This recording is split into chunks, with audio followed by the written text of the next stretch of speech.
Hello, and thank you for listening to this Ringside Report Network podcast today. You can find more in-depth, exclusive written content on our website at ringsidereport.net. Before I hand it off to Dave and the team, I want to remind you that we are a listener-supported creator team. On our website, we would appreciate it if you supported our sponsors or purchased our exclusive merch. Branded clothing, mugs, and even jiu-jitsu gear, which are available only in our store. You can become a recurring supporter of our content at membership.ringsidereport.net.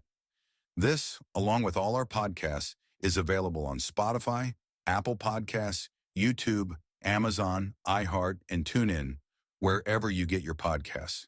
It would help us immensely if you left a positive review on Spotify, Apple, or Amazon. Thank you for your support and enjoy the show.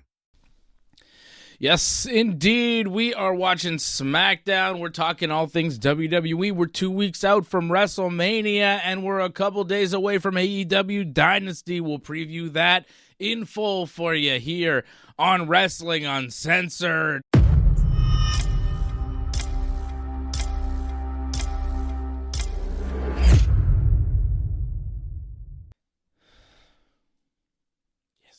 Yes, indeed. Yes. Yes, where's Johnny? Give me Johnny. There he is. I feel more comfortable with Johnny. How's it all going?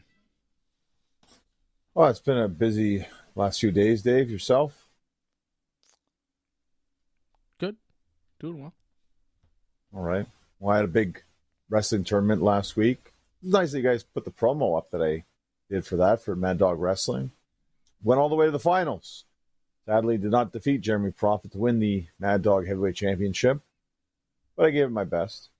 And then I was in a gender reveal match, which I know you were very excited about when I told you about this. So that was quite an interesting event to do.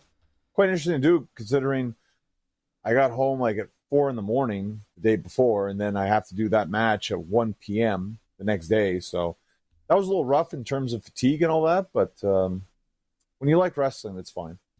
You just sore afterwards and hibernate afterwards, but fun weekend. And I was just devastated by news that I just saw recently on social media.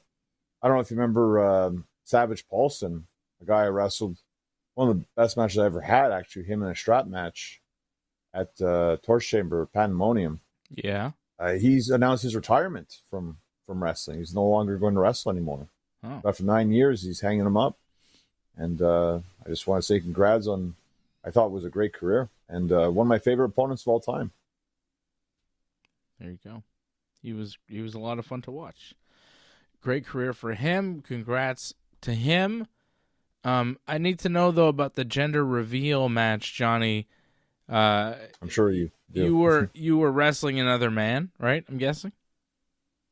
I wrestled another man. That is correct. Okay, so who was girl and who was boy? Well, believe it or not, the match is on YouTube. You can see the whole match on YouTube. But can you just tell me? Sure, of course. I wrestled in blue, so I represented the boy. Okay. Being a guy. I put over guys quite a bit and how guys are better than women. You cut a heel pro man promo. Possibly. I may have said something about women that maybe Zev's mom wouldn't like too much. Oh but my I said God. a lot of Why things. are you doing this at a nice gender reveal party, John? That's not appropriate. You're not getting booked for one of those again, brother. Oh, no. It was great. And it was great, too, was the father wore a John Cena t-shirt. And you know how much I don't like John Cena, and I definitely got in his face about it. So that was a lot of... I enjoyed myself quite a bit. I know you're quite upset about this. And so you were a heel. I had a blast. So I guess you truly lost? Had a blast. Well, it depended on it's who a girl? It was. It was a girl in the end, sadly. Yeah, so you lost. Sadly. But only because of that. Only because of that, though. Like, I was going to act the exact same way regardless.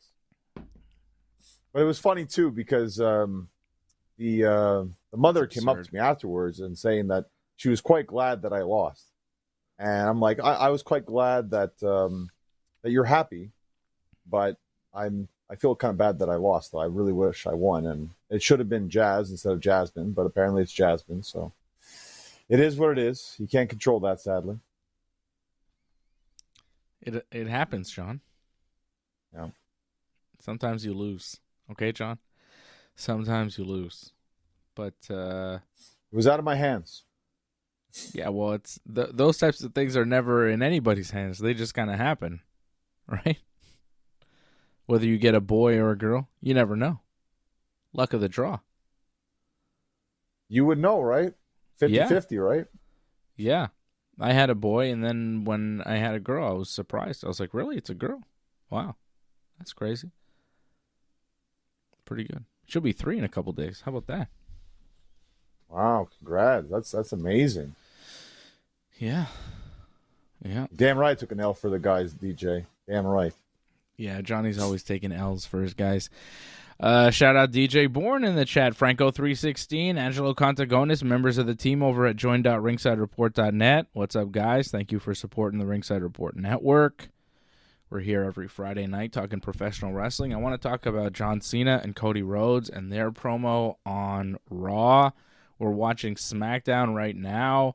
The bad news I thought you were talking about was Kevin Owens, who we just saw cut a promo on SmackDown announcing he's got to leave WWE for neck surgery, and it seems legit. This is not an angle. He's actually hurt, and it seems like, he doesn't know when he'll be back. He's going to be gone for an extended period of time, and who knows if you ever come back after a serious neck injury. So that was pretty sad to see. Kevin Owens and Randy Orton now not happening at WrestleMania. Randy Orton RKO'd Nick Aldis for some reason, but I think the bigger story, rather than, who's going to wrestle Randy at Mania, I think whatever, but Kevin's neck injury and now neck surgery, that's too bad. Wish him a speedy recovery, right? You've wrestled him before, too.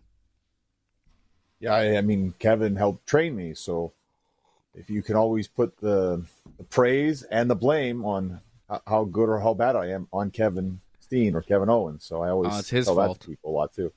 It's his fault, or that's why I'm that good, or you could take it both ways in a sense. I don't know. The guy wrestled Mustafa Jordan, that's what I told him. So, well, you lost you didn't win the tournament. You didn't win the championship. I know that because I saw Jeremy Prophet win the championship because I saw him posting pictures. So he won. I know you didn't win that. And then you didn't win the gender reveal thing. Team Boy lost, John. So I don't know. I think we do need to blame Kevin Owens because you seem to be losing a lot in the ring. So not so good of a wrestler. I just want to state it was a tournament. That you lost. That was all right, but I had to go all the way to the finals, so I didn't lose everything. Okay, you went to the finals and lost to Jeremy. Big surprise. It was a grueling tournament, which I had a buy-in, by the way, in the first round because I was already the number one contender. And I argued the fact that I didn't need to go to the final. I should be in the finals already. I don't need to go to the second round. But the commissioner, unfortunately, said that I had to do the second round. And then he got the fans that chant like Buttercup at me. I don't like that movie too much. Yeah. I don't know what that is. You don't remember that Andre the Giant movie? No. Yeah, anyways, it's something with that. Anyways, doesn't matter. Either way, I had to do that and people yelling at me. But it's okay because, my faction is growing now. I got a new member. Carl Nicholson's in my group now, so that's fantastic. I mean, yeah, Jeremy Prophet won that night, but doesn't mean he's going to win the next time because now I got more friends on my side. So eventually, Jeremy Prophet's going to fall, Mad Dog Pro Wrestling. Eventually, I will become Mad Dog Pro Wrestling Heavyweight Champion, or one of my members will. Doesn't matter. Jeremy's going to lose one day. Don't worry about it, Dave. I don't know. I've seen you wrestle Jeremy a lot of times, John. And I know how that story goes. Never seen you. I don't always lose, all right? I don't pretty much always lose. Okay, but it happens. That 1 out of 10, it happens sometimes. All right, and I got hired. It's goons not now. 1 out of 10, John. It's more like 1 out of 50. Might be fairer in terms of the percentages, yeah. Sure. But again, I got hired goons, so eventually someone's going to get them. You hope. It's going to happen. You hope. No, it's going to happen one day. Your goons and yeah, better do gender the trick. reveal. Mustafa Jordan got the better of me, but again, like I can't control that. Like we just said, it was a girl. That's unfortunate. It's too bad. So says you.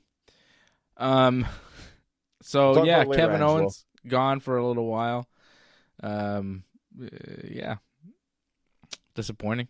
Not kind of surprising considering his style, but he just seems so tough over so many years, taking everything. He seemed like invincible in a way. So it's sad to see him just kind of come out and have neck surgery. I hope he can recover from this and continue to have a great career. I mean, I don't know if a lot of people know this, but Kevin's been hurt like way before he went to WWE. Like he had 2 knee braces on his knees. Like his knees were already shot before he even made it. So he's been battling through injuries like almost since day one. Mm-hmm. And now you just add something else as well. Like I'm kind of not surprised, sadly, because again, he's been doing this ever since he was like 16, 17 years old. Yeah. So he's 40 now. It's a huge grind on your body. And again, you keep having to up your game. And look at the recent matches that he's had. That ladder match with Cody. And then another crazy match that he had with Sami Zayn. Like, it never stops. Yeah. Like, I'm amazed, like, he got this far without having to get, like, a major neck surgery. As sad as that is, just look at the matches that he's had and the fact that he's actually escaped with not major surgeries in the past. Like, sadly, it catches up to you, and it finally caught up to him, sadly. And not just in WWE, right? I mean, outside of WWE for years, he was having matches that I think a lot of people would consider more dangerous, more grueling, more high impact, right? And he was doing that for a very long time. It's not like his style got crazier in WWE. It was way more intense outside of WWE, and you got to figure that the years of punishment there may have played a factor in everything going on right now. So he's had, like you said, maybe 25 years of pro wrestling. And the thing is, too, it's not just like the matches. Like, I remember in training, he got injured because he pushed himself so damn hard. Yeah. Like, he's beat him up. He's beaten his body up so much over the years, all that wear and tear. Like, again, it's amazing that he's had the career that he's had, given how he's had to fight through those injuries that he's had in the past.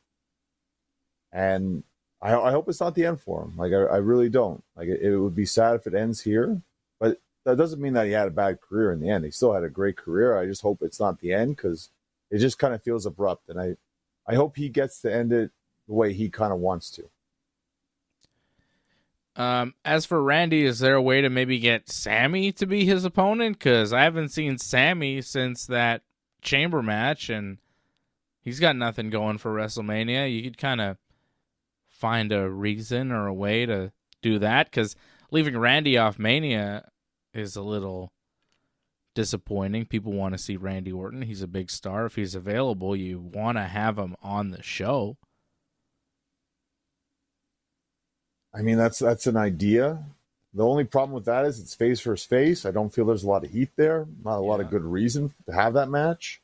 I think they were trying to get something with Nick Aldis right there by him giving an RKO to Nick Aldis. Like, maybe we could do something there with that, because that's not the first time I think he's given the RKO to Nick Aldis as well. So they've kind of had a bit of history with that. They could work some with that. I also feel just take someone else, like someone like a Karrion Kross. Like, it's not the greatest match in the world. It doesn't need to be the greatest match in the world. But 5 minutes, you're in and out, RKO. That's all the people want to see, really. Possibly. Randy and Nick Aldis would be weird. I don't know. I mean, he's not wrestling in WWE. But he could. He's still in great shape, Nick Aldis. I remember when I met him, was it a year ago now, I guess? He was in fantastic shape. Yeah. So, like, he could definitely, still work. I wouldn't be, and it's believable, too, like, the way he looks. He could give Randy a run for his money. It won't be that close, but he could. But, I mean, you look at who they have to work with. I mean, unless you're bringing back, like, a random person from the past that it could be like, wow, which I don't know if they have too many of that right now. You got slim pickings right now in terms of the roster. I agree. I don't know what you could do with Randy. There's not many options because everybody's already kind of set in motion. It's so close to WrestleMania. We're 2 weeks out. It's 2 weeks. You know, Braun Strowman and Jacob Fatu are wrestling right now on SmackDown. Braun just smashed through the barricade with Jacob. It's a last man standing match where the winner gets a U.S. title shot. Is it at Mania or just gets a U.S. title shot? They implied at Mania, but I don't know if we're going to get a winner here. I don't know about you. I feel like we're going to get a double count out on both guys. So, because we talked about this last week. I think it's going to be a 4-way. So, and we had the whole thing with Solo kind of interrupting Braun backstage. I think LA Knight got involved. That led to the match with Tama, I think, right? Yeah. So, that was a big suplex right there. That's really cool spots in this match. Yeah. This has been a decent match between Braun and Jacob. I'm taking double count up, though, here. I don't think we're going to get a winner. This is the thing, too. Like, this trek to Mania, it seems kind of long, so I don't think everything's going to be set in stone yet.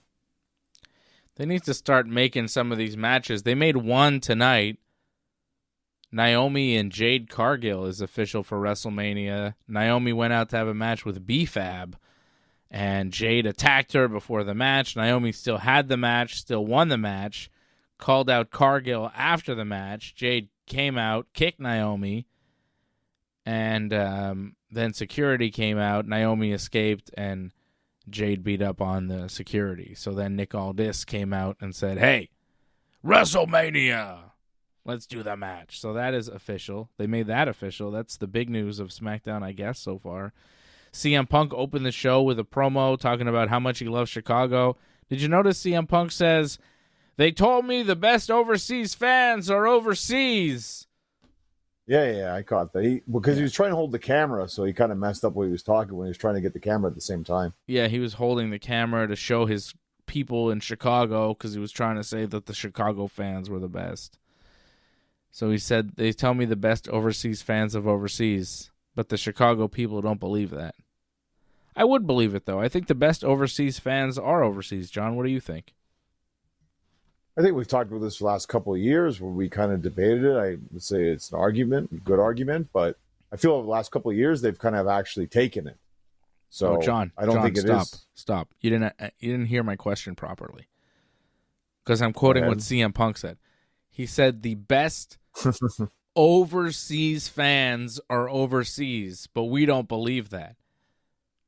The overseas fans have to be overseas.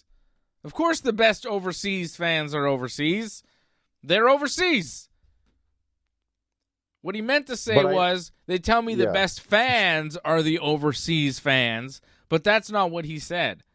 He says, they tell me the best overseas fans are overseas, but we don't believe that here in Chicago. And it's like, well, you should. Anyways. Sorry to interrupt you. Jacob Fatu has won the match. He is now the number one contender. I guess it's going to be him and LA Knight at WrestleMania. Wait, already?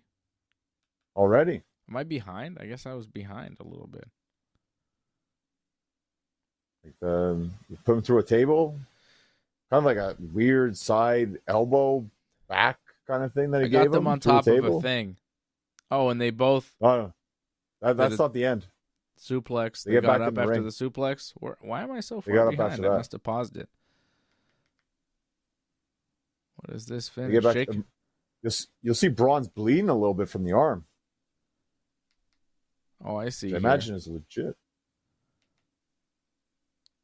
He put him through a table with something. The table was leaning up in the corner.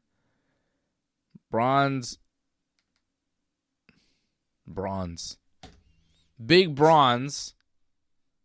He's limping around. And there was a table leaning up in the corner, and he, elbowed him?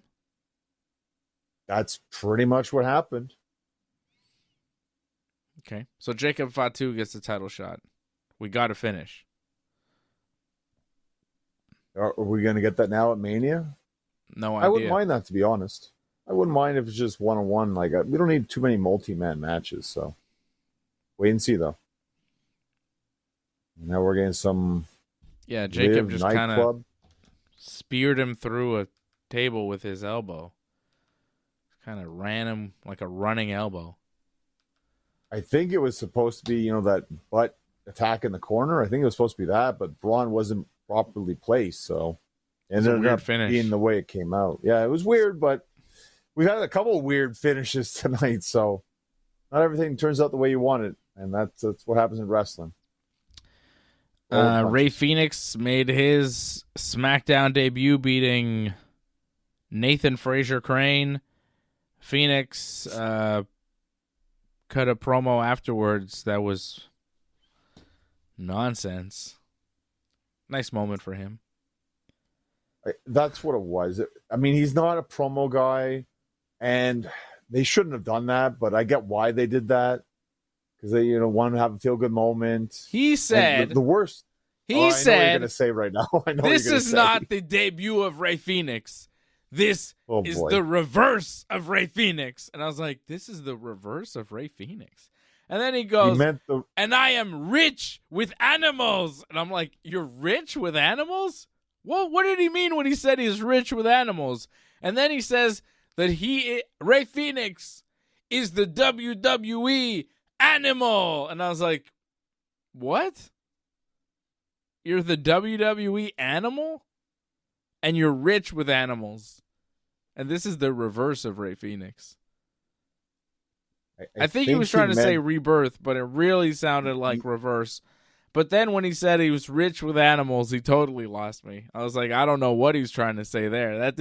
That was just rich with animals. What the hell does that mean? Is that what did you hear that too? Yeah. I heard the whole Okay, I heard you that, also heard that he said he was rich with animals, right? Yes. Okay. I heard that. What the fuck was that? But rich. We should Ray be Phoenix English is not his rich first with language. animals. But what is he trying to say? Like when he says this is the reverse of Ray Phoenix, you go, I think he's trying to say rebirth, but when he says he's rich with animals, and when he says he's and then he repeats the word animal when he says he is the WWE animal. You go, what? And that was the punchline of the promo. Ray Phoenix is the WWE animal. And you're like, what? It was nuts. I think he's really trying to put it over, because he's Phoenix, right? So he's really trying to push that over, I guess. So I think he was trying to put over the whole rebirth, and now he's going to glow in this fire. But it didn't come out that way clearly, because again, English not his first language. There's a reason why he had a manager doing his talking, so you could understand what he was trying to get out. Don't give him a mic, but I get why they give him a mic, because he's had a history in Chicago that they can never talk about, but apparently everyone knows him in Chicago, so give him that mic and people will respond and give him that moment, because people have been waiting for this. Yeah, and it was nice. Yeah, but you're also hurting him at the same time by doing this. Yeah. It was emotional, but you're also hurting him, and kind of hurts himself by doing this, because it's kind of ridiculous. And that's it. I don't want to laugh at him, but he put himself in a bad spot by doing that. Should you really laugh at a man who's rich with animals? You don't even know what that means. I mean, he must have a zoo. There's been a couple of moments this week. Again, it's been a fun week in WWE, but for the wrong reasons, I think. How about that match, though? Can we talk about the match that happened, too? Yeah. Not great. I thought the match was fine, but I had a bit of an issue with the fact that the finish should have been that pile driver that he did, that fusion driver, I think, that he hits. That was his finisher in AEW. Mm-hmm. And that's a pile driver pretty much. How is that not a finish? But he does the muscle buster, twisting. He calls it a Mexican muscle buster. and that's the finish, like that doesn't look as impressive as drilling him on his head like a tombstone practically. Yeah. How is that not the finish? I don't know. I thought Because the pile other drivers moves his was gonna be a finisher big is trying deal. to get over. I don't know, man. You're not wrong. And you're going to tell me, Mr. 182 pounds, which I doubt highly about that, is going to do muscle busters to everybody? I doubt that too, by the way. Yeah, he needs to do a flippy finish. That'll help. They're just going to keep him and his brother separate? When are they going to team them up? You're going to have to wait for the draft, I think. Let them have their own little runs, because I guess Penta, he's probably going to have that 4-way U.S. title thing, right? That's kind of continuing on Raw, so let them do that. On SmackDown, Phoenix is going to do this.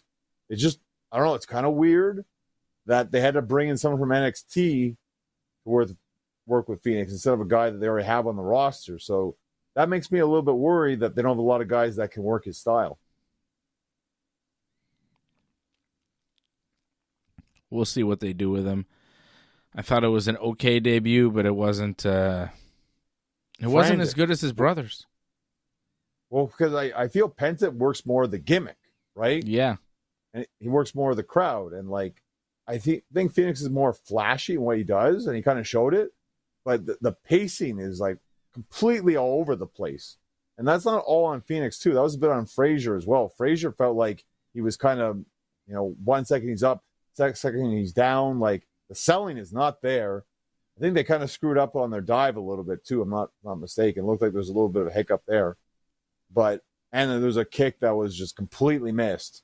But besides that, I think they're just going way too fast. Like, I think Penta takes his time with stuff. And Phoenix is very good. And, like, he's flashy, but just way too fast. Yeah, and in WWE, it doesn't work as well as in AEW. The style's different. They let things breathe. Yeah, they let things breathe a little bit. Yeah. Yeah. We're seeing a promo package of the Cena-Cody promo from this week, and I think that this one was their best one on Raw this week. Finally, we got somewhere with this. Yeah, we had some action.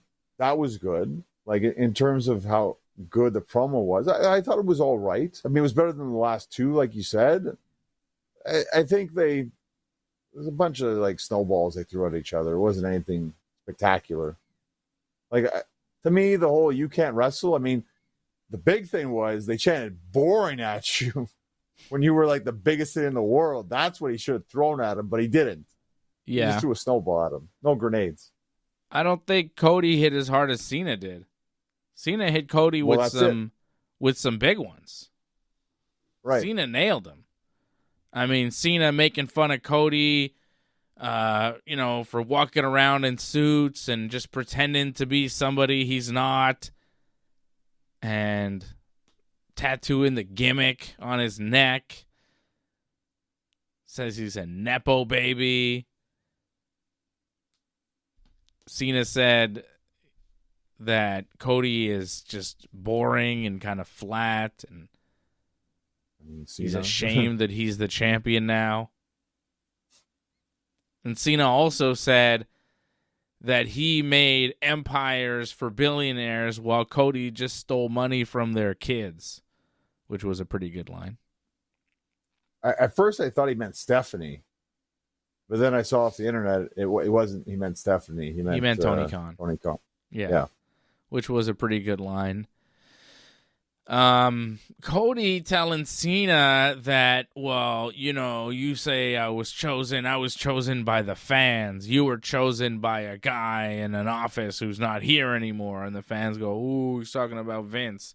It's like, are we forgetting that when Cody was signed and brought back to the WWE, Vince went personally to Cody's home, which was like totally out of the ordinary, and talked to him and convinced him and had this grand plan for Cody and chose him and really went out of his way to bring Cody back to the WWE.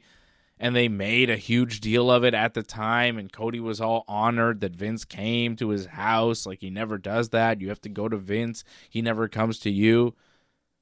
And then Cody's like, oh, well, Vince chose you. It's like, he chose you too, dude. What are we talking about here? Are you acting like you're the great post-Vince champion that Vince doesn't have his fingerprints on? It's absurd. When he said that, I was like, wait a second, Vince flew to your house. You had this man in your home. Don't act like he's this devil that you've always hated. You were honored that this guy showed up. You kept telling everybody how he came to your house. That makes you important. He was bragging about it. You know, Vince came to me and, you know, doesn't come to you. Doesn't do that for everybody. Ha, ha, ha. It's like, okay. But now that it's not convenient to have that relationship with Vince, you're like, oh, Cena, you. By the way, Cena has been seen with Vince post-allegations, which is, you know, interesting. Cody's not going to hit him with that, though, is he? You know, Cena could fire back and go, hey, Vince flew to your house, dude. And then Cody could be like, you're still hanging out with him, man. Well, this is again like this, he threw snowballs at him, but he didn't throw the grenades. Like, and there was possibilities right there, like talking about The Rock, and then like, oh, you sold to The Rock. No follow up on that. He mentions The Rock, but no follow up whatsoever about it.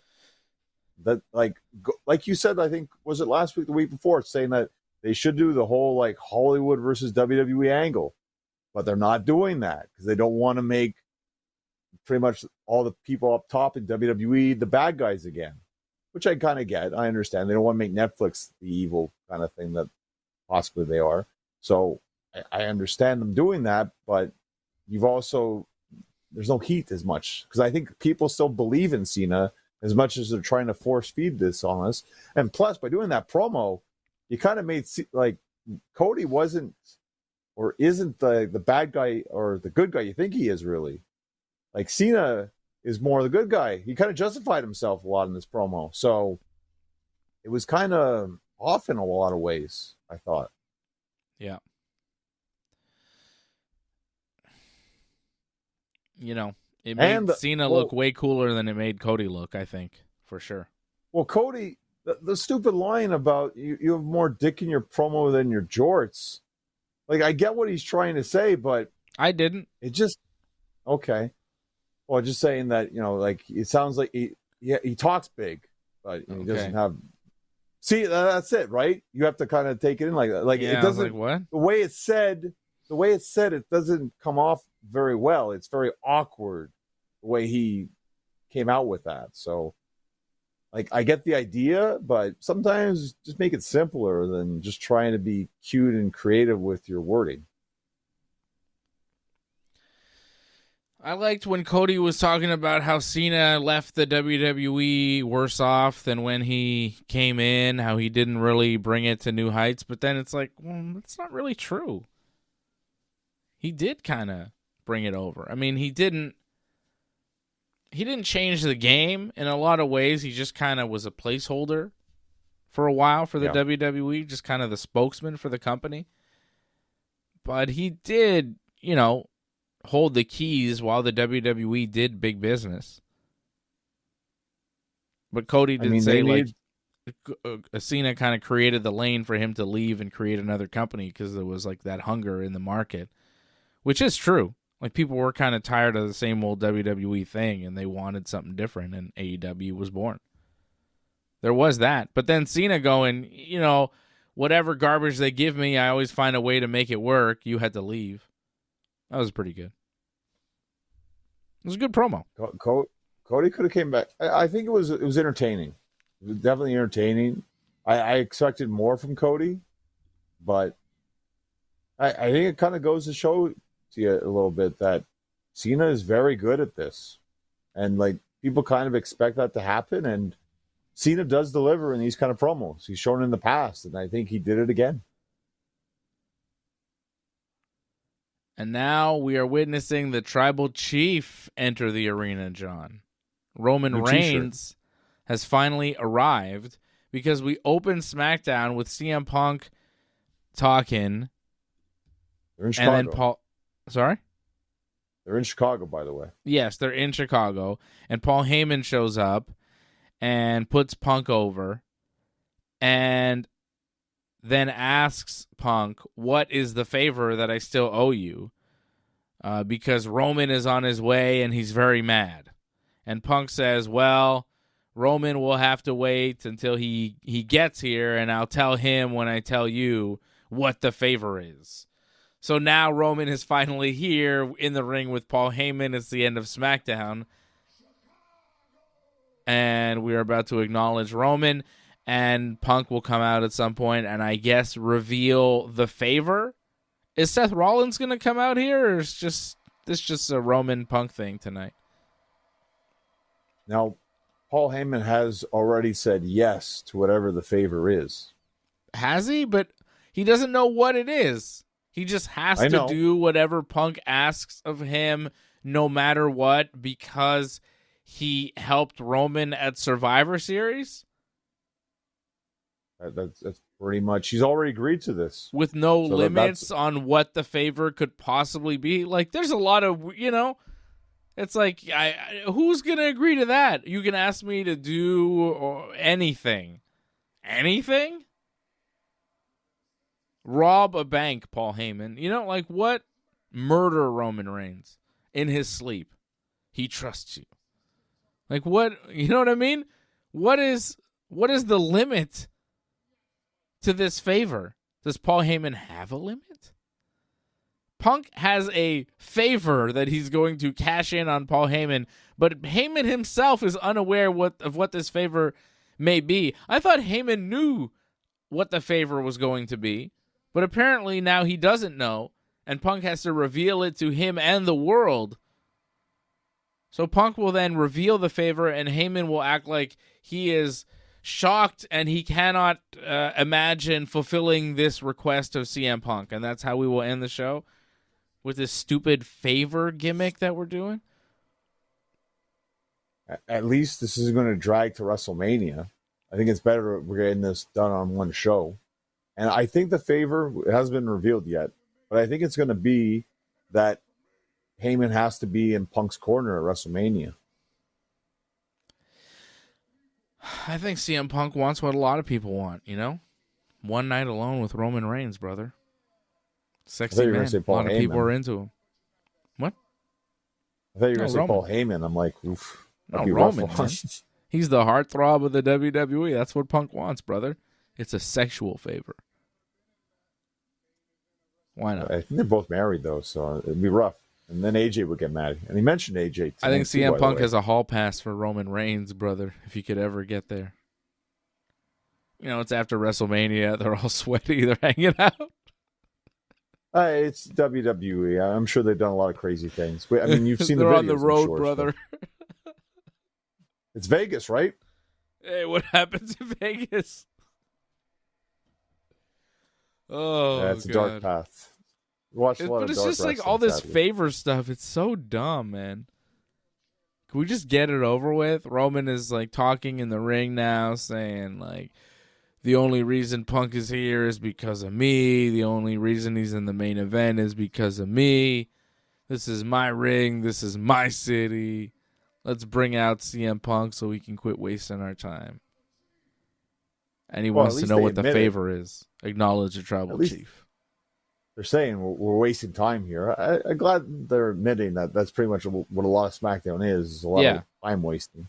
Roman literally said, let's get CM Punk out here so we can so he can quit wasting our time. Just filling time on SmackDown. It's a 3-hour show. Roman's literally looking at his watch, waiting for Punk to come out. He's like, what's taking so long? Here he comes. Finally. Well, look, I like CM Punk promos. Oh, no, it's not Punk. It's Seth Rollins. Oh, no, it's going to take forever.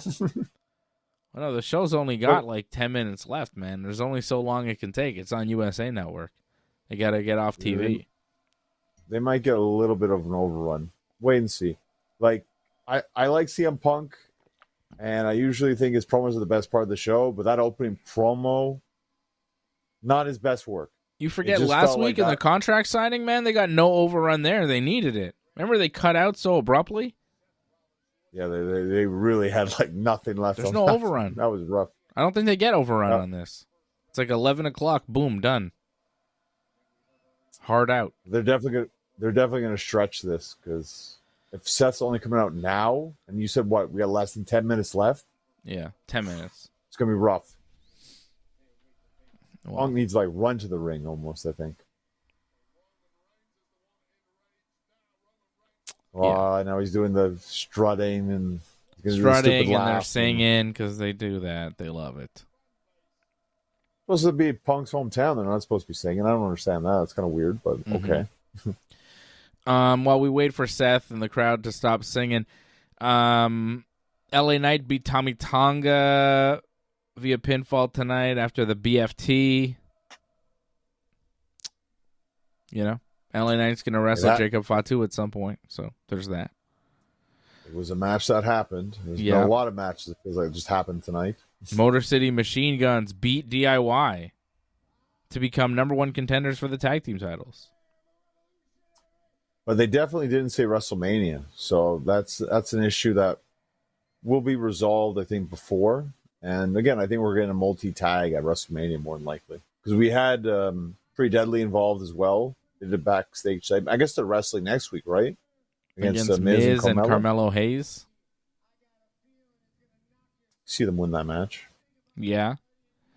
I could see a four-way still. Pretty Deadly, the Machine Guns, DIY, and Street Profits for the tag titles. I hope they don't include Miz and Carmelo in like a five-way, but I could see it happening. Was it not a five-way ladder match last year? I feel like it was. And I think the Miz was involved last year too. So maybe that's what they're doing. Could happen. Okay. And Damian Priest and Drew McIntyre cut a couple promos on each other. Why does Drew McIntyre have an eye patch? Is he a pirate now? Because remember when he got slammed through the windshield? Like I said, glass got up there. Oh. And now they're saying glass got in his eye. Oh, okay. That's from that. I see. Yeah. Also, after Rey Fenix wrestled, they cut to Santos Escobar and Los Garzas, who were just like upset about Rey Fenix. Are they mad that he's Mexican and they're Mexican too? Like, why are they mad about him for no reason? Well, I think they're mad because Escobar was like, "Oh, this guy's amazing! Like, he's so good." And then Angel and Berto were like, "Ah, he's a flash in the pan. Like, who cares about him?" And then Escobar's like, "Fine, I'll make a match next week." And it's what's going to happen. Yeah. They had to do that, right? Well, I mean, why not? Just again, we're filling up time here. Those poor guys. Yeah. Seth Rollins coming out now, talking to Roman, saying that he's going to win the match at WrestleMania. He's going to finish it at Mania. I think Seth should win at WrestleMania. I think he needs it more than Punk or Roman. I think Roman winning is like whatever. Roman losing, it's like, oh, he's lost twice in a row at WrestleMania. Can he be champion again? Can he climb back as the tribal chief? Can he be the top guy once again? Punk winning, I think, is unnecessary. But Seth winning, I think he kind of needs. He lost to Punk on the Netflix premiere, clean. And then when he beat Punk in the cage, it was only because Roman dragged Seth out of the cage and just started attacking him. And that caused the finish of the match for Seth to win, but it wasn't like a great win for Seth. I think they want to keep Seth as one of their top guys. And I think in order to do that, you need to make him a little stronger by having him win the triple threat at Mania. I think Seth should win. I think he will win. I see your argument, and I think you definitely could be right. I'm going with Roman because, again, he lost last year, so they're kind of trying to rebuild him up again. And I think he's going to pin Punk, actually. I don't think he'll pin Seth. So Seth won't win, but he won't lose.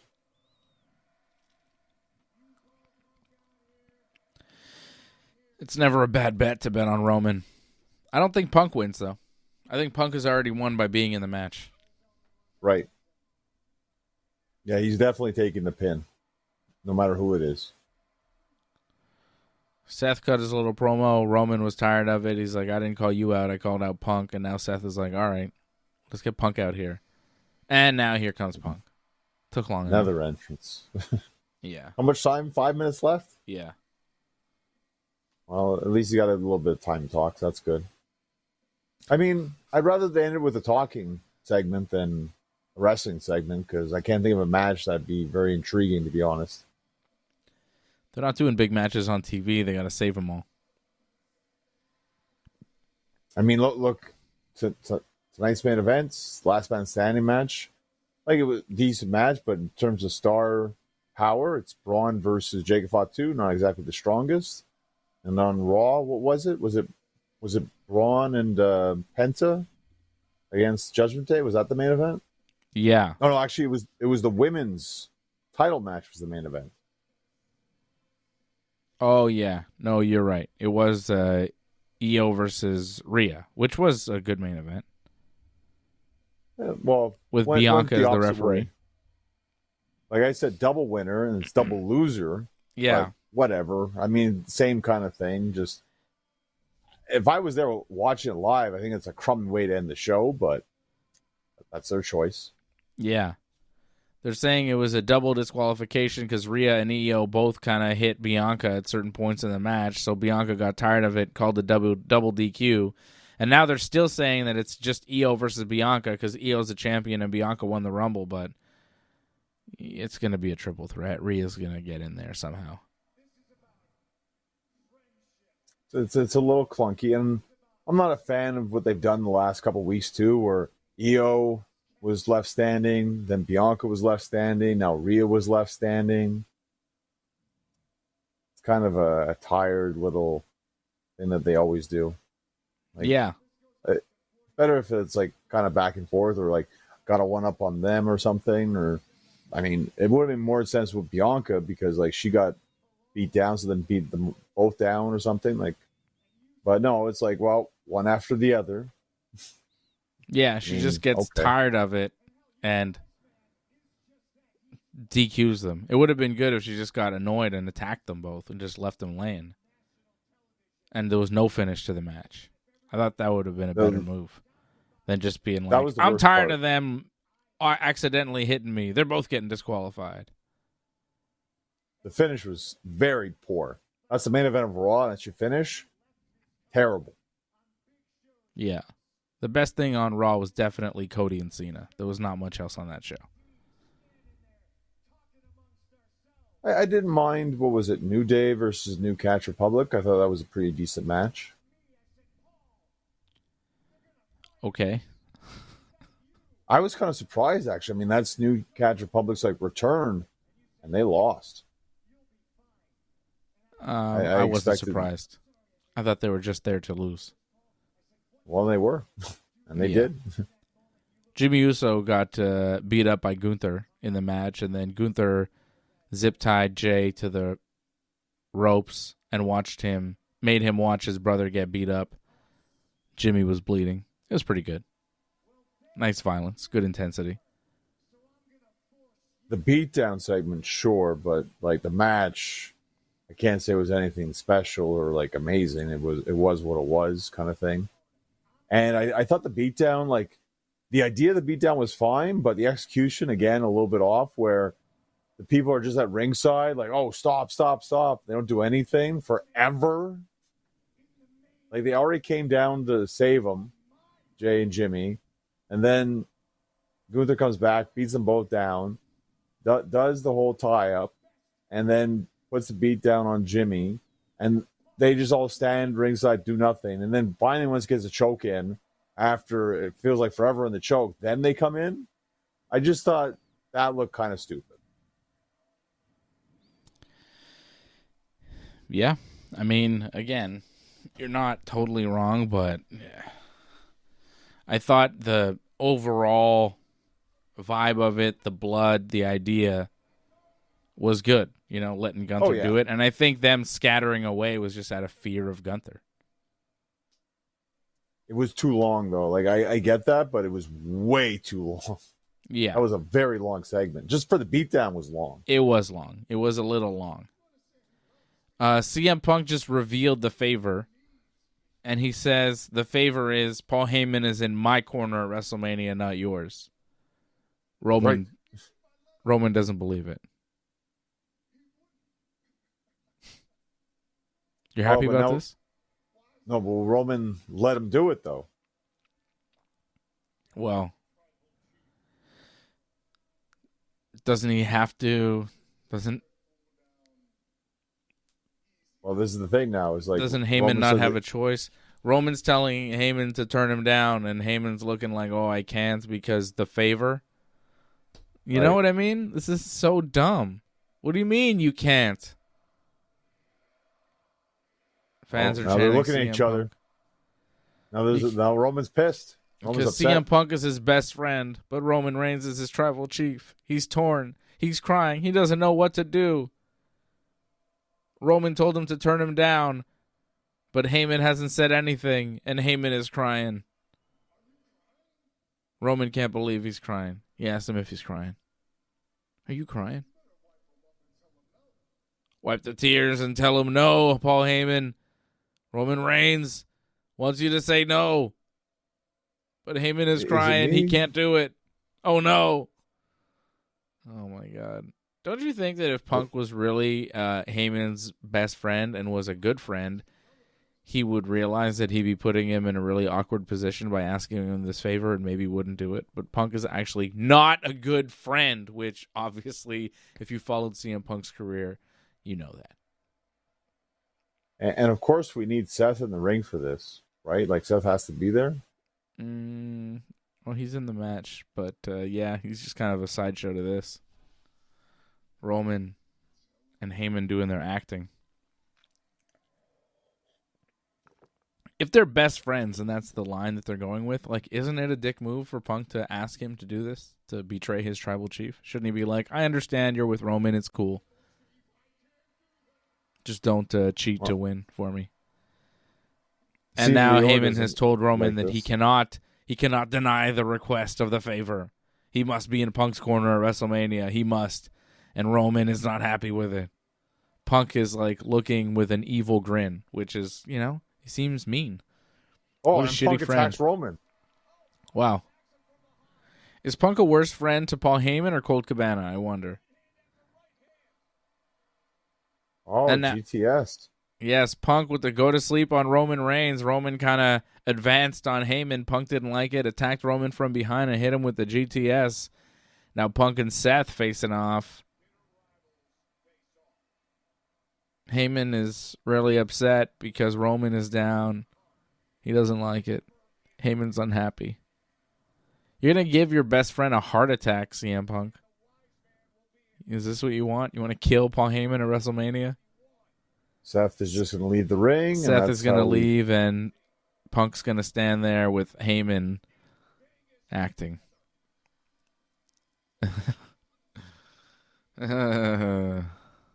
Well, it gives the people in Chicago like a happy ending for this show, so that's good for them.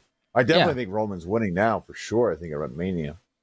Punk leaves Roman laying at the end of SmackDown in Chicago. That's what the fans want to see. Punk on top of the champ, right? Or Roman. Chicago. Not quite the champ, but he is. He's champ of the night. Because that's the main event, right? Of Mania 1. Is that the main event of night 1? Not night 2? You think they'll end that? No, yeah, I definitely think that's night 1. I would think, regardless, that I think we're done with Cody versus Cena for now. I still think that's going to be night 2 main event. Yeah, I think you're probably right. I think you are probably right about that, Johnny. So there you go. SmackDown. Charlotte Flair and Tiffy Time did a promo tonight. Oh, boy.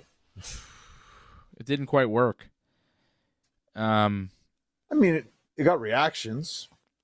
So there's that. Yeah. They tried. I mean, Charlotte got a lot of boos, and she couldn't really speak. She couldn't really handle it either. Yeah, she got mad about it. She got mad, she got flustered, and she just let Tiffy go off. And then Tiffy just went off and started berating Charlotte, and Charlotte couldn't say anything in response. Well, she got one thing about Kaiser, and it's like, well, that was weird. At the end, which seemed a little off script, Tiffy says Charlotte will always come in second to her father, and Charlotte's like, you're not the first one to say boo, boo, boo, and then you can't hear Charlotte anymore, and she can't talk anymore. And then at a certain point, she's just like, and I said boo, boo, boo, and then Charlotte's like, I'm going to let you get the last word, Tiffy, and it seems like she's saying, say a couple more lines, but then Tiffy just goes on this whole monologue berating Charlotte. She's like, at 25, what were you doing, Charlotte? You were trying to play volleyball and drinking in your daddy's basement. Well, I'm 25 and I'm main evented WrestleMania. And it's like, oh, shit, drinking. She's had, issues. And then Tiffy's like, you're a Nepo baby. And Charlotte's like, I'm the Nepo queen. I'm the best Nepo baby, #1. And it's like, all right. Cena called Cody a Nepo baby on Raw. Tiffy's like, oh, what's that again? Oh, yeah, okay, I can say that about Charlotte. Then you start looking around the WWE, and you're like, you could say that about a lot of people. Cody, Randy, Charlotte. I mean, look around. Roman. They're everywhere. Who? Braun Breaker? Braun Breaker. Yeah, they're everywhere, John. They are everywhere. Not John Cena, not CM Punk, and not Tiffy time. Tiffy says, after WrestleMania, you are going to be just like you are outside of the ring, alone. And then she says, well, what is that? What's that record? 0-3? Woo! And then she exits the ring, which was a hell of a line. Like, Charlotte recently got divorced to Andrade. This is her third divorce. Tiffy saying Charlotte is alone and then saying she's 0-3. I mean, that's a shot. And wooing at the end is kind of like, yeah, you're chasing your daddy's records in more ways than one. It's not just championships, but like, how many times has Flair been divorced now? 4? 5? 5, no? 5? That's absurd. And Charlotte's like up there. I mean, she may beat him in that too. And then Tiffy leaves, and it seems like the promo's over, and Charlotte has the mic, and she's like, well, how come Kaiser's in my DMs? And it's like, whoa, wait, what? All of a sudden, we're acknowledging that Ludwig Kaiser is Tiffy's real-life boyfriend, and Charlotte is saying that Kaiser is DMing her and trying to get with her, which, I mean, I think it was just a line, but it was weird. It came out of nowhere. Tiffy throwing some real shots. I mean, you want to talk about the snowballs that Cody and Cena were throwing at each other. They were throwing live grenades here tonight, John. They were going for the jugular. Well, I think what happened was the promo went off the rails because the fans took it over, and Charlotte wasn't able to talk. So then she said, oh, Tiffany, we'll just run with it. And to Tiffany's credit, she ran with it. It just maybe, it went kind of overboard a little bit. And obviously then Charlotte throws in that line. The problem with that line, I don't mind that line, but Tiffany's out of the ring, and she doesn't really sell that line whatsoever. So it's like, who cares that you just said that? Well, like that's a decent line. We heard it. Yeah, but like, it's almost like a wet fart in church, almost pretty much. Like, you're kind of like, ooh, but you really do anything about it? No. Okay. Sounds like you're speaking from experience. It was an interesting promo. I guess. What? We went to different churches, I guess, possibly. Maybe you did something about it. I didn't go to churches, John. Well, I've been to funerals, sadly. Well, I guess I've been to a church maybe once for a funeral. Maybe once. See, everyone's always gone for a funeral. There you go. People that have died, sadly. But, synagogues for me, brother. Me and MJF, brother. And Paul Heyman. Was there something? Oh, there's something we'll talk about that, but that's later on, I guess. What? Judaism? Well, I was going to talk about the whole thing with Dark Side. Did you watch Dark Side of the Ring this week? Oh, God. Yeah. Yes. Yeah. You want to talk about Ludwig Borg? Yeah, exactly. We'll get to that later, I guess. But there you go. You're like, Jews. Oh, yeah, Nazis. That's what your head goes to. Nazis, Jews, Ludwig Borg. Right away. Thought you were going to talk about, like, First thing. Passover's coming up, Dave. I was like, oh, yeah, I know. It's like next week, I think.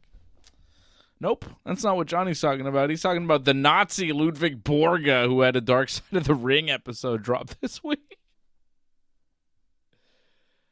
Rough. It was rough. Oh, Nazi Scrazzy. You learn some things sometimes in those episodes. You learn a lot. You learn a lot. I did not know the story of Ludwig Borga. I don't know if I'm better for knowing it or not, but it was entertaining. It was entertaining. It was interesting. An interesting life from Ludwig Borga. Ridiculous. Okay, Johnny, anything else in WWE? Can we jump over to AEW? I want to talk about the Dynasty going on this Sunday.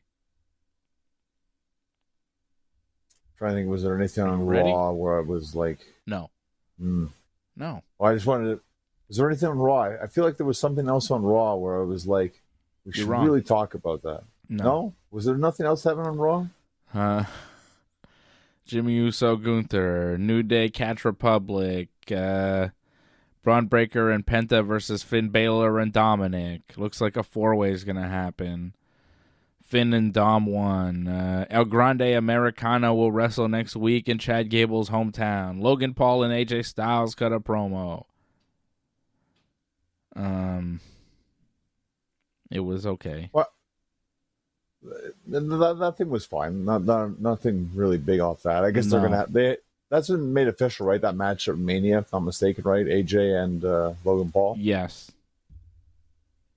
So that's something. But I actually was going to get to was Bayley and Lyra. Like that's going to be for the Intercontinental title next week on Raw, right? Yeah. Now that's not the Mania match. Is the Mania match Bayley and Lyra versus Liv and Raquel, or do they even do that at Mania? Do they leave them off Mania? Like, what's... Well, this is what leads into it again, because I believe Nick Aldis said there's a women's gauntlet next week, and whoever wins that will face Liv and Raquel at Mania. So I think Bayley and Lyra will be in that. I am seeing that on the WrestleMania card. Liv Morgan and Raquel Rodriguez versus the winner of the women's gauntlet match. LA Knight versus Jacob Fatu for the United States Championship is official for WrestleMania. Okay, wow. Good. AJ Styles, Logan Paul as well. Io Sky defending the women's world title against Bianca Belair, although at this point, and even LA Knight, Jacob Fatu, I think that match is official, but you could have some participants added, Sure. I'm okay with that match, though, to be honest. I am, too. I think you want Rhea, though, added to the Bianca-Io, right? You need that. It wouldn't make sense if it didn't happen some way at this point. I feel like they almost have to add her in it. You need Mommy at WrestleMania. She's one of the most over wrestlers in the business. She's got to be a Mania. I disagree with you. She's one of the best. I don't disagree. She should be on WrestleMania. It's ridiculous if she's not. So, yes. Yeah. She'll be there. Gunther versus Jey Uso, of course, for the world title. Tiffany Stratton versus Charlotte for the women's title. Cody and John Cena and Roman Reigns, CM Punk, and Seth Rollins in a triple threat. Those matches all official for WrestleMania. Damian Priest and Drew McIntyre, despite the fact that they are cutting continuous promos against each other, still not official for WrestleMania. Why? Well, I guess they want to make a big deal. Like it's kind of like the whole Jade and Naomi thing tonight, right? They wanted to make a big deal of making it official. So I think that's why we're going to have a big segment with that. So it's like they only want to announce so many matches on each TV show. They want to spread them out so you get news out of every show. And that's it. Like it's to make it seem like there's a reason to watch these shows because as we've kind of gone through this whole recap of SmackDown, it was very slim pickings on this one. Even though you had some star power, it was really hard to find some stuff. But there was some stuff, noteworthy stuff at least. Yeah, but that's it. They're trying to give you a reason to watch because it's a 3-hour show and they're giving you Motor City Machine Guns and DIY, and you're like, DIY is this happening? You know? Well, there was also B-Fab against Naomi. I know you love that match. Talk about unnecessary matches. Okay, AEW Dynasty going down this Sunday in Philadelphia, Pennsylvania. AEW did their Dynamite show, of course, this past Wednesday. Jon Moxley and Marina Shafir wrestled Swerve Strickland and Willow Nightingale.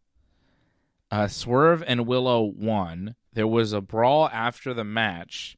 Moxley and Willow did like the back-to-back bumping into each other, and Moxley acted like he didn't know who he was bumping into, thought it was Swerve, and gave Willow the Death Rider DDT, which was shocking. Yeah.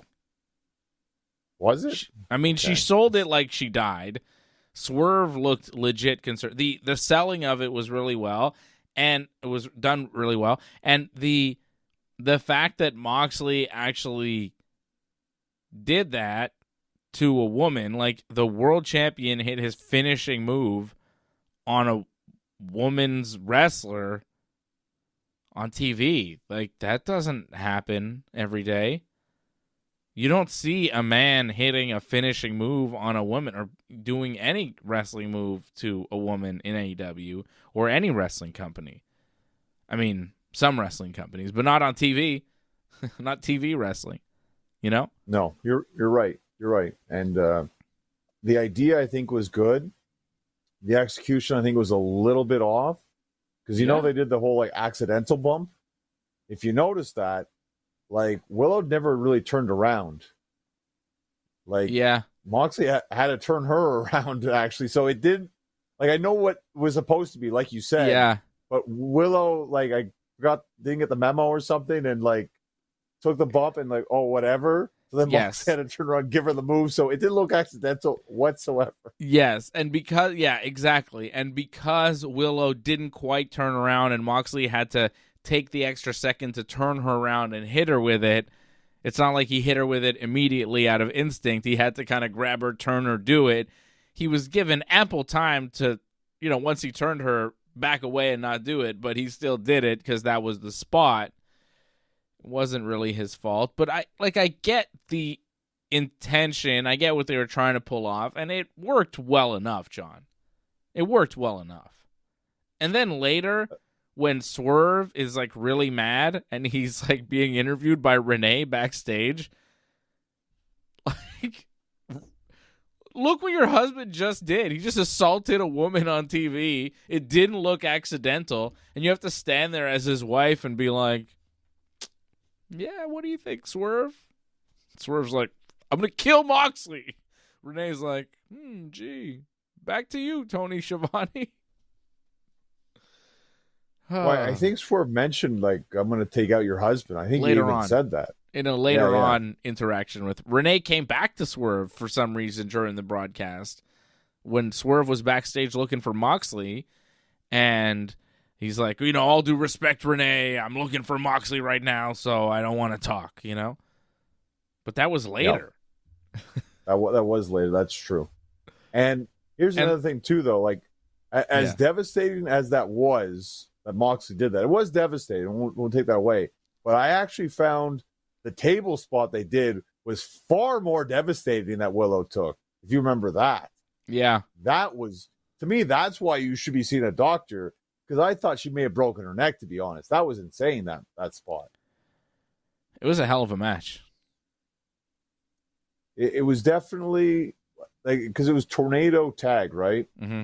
So it was all over the place. Yeah. Very chaotic. Like, you could tell they were trying not to do that whole thing, because there were some moments where it's like, well, Moxley should hit Willow because, like, it's anything goes, right, in this kind of match. So they were trying to make sure that didn't work out sometimes, and Willow hit Moxley quite a few times. I think Marina hit Swerve a few times, and there were some moments where the guys could hit the women, but they didn't. So, but they were working their way around it. They were trying things. And some moments happened too where that table spot, clearly not supposed to happen, where it looked like Willow was going to break her neck, but that almost happened. And they worked around it. And I don't know about you, like how you saw this, but they said Marina had Willow in like a triangle. It really looked like Willow had Marina up for a power bomb and was just waiting to like drop her to save Swerve being in a choke. But the commentator said, like, oh, it looks like she has her in a triangle. I don't know about you, how you saw that. Did that look like a triangle at any point whatsoever? Not really. No. And Marina knows how to do one. Well, did you also notice later on maybe the broadcast, commentary's confused?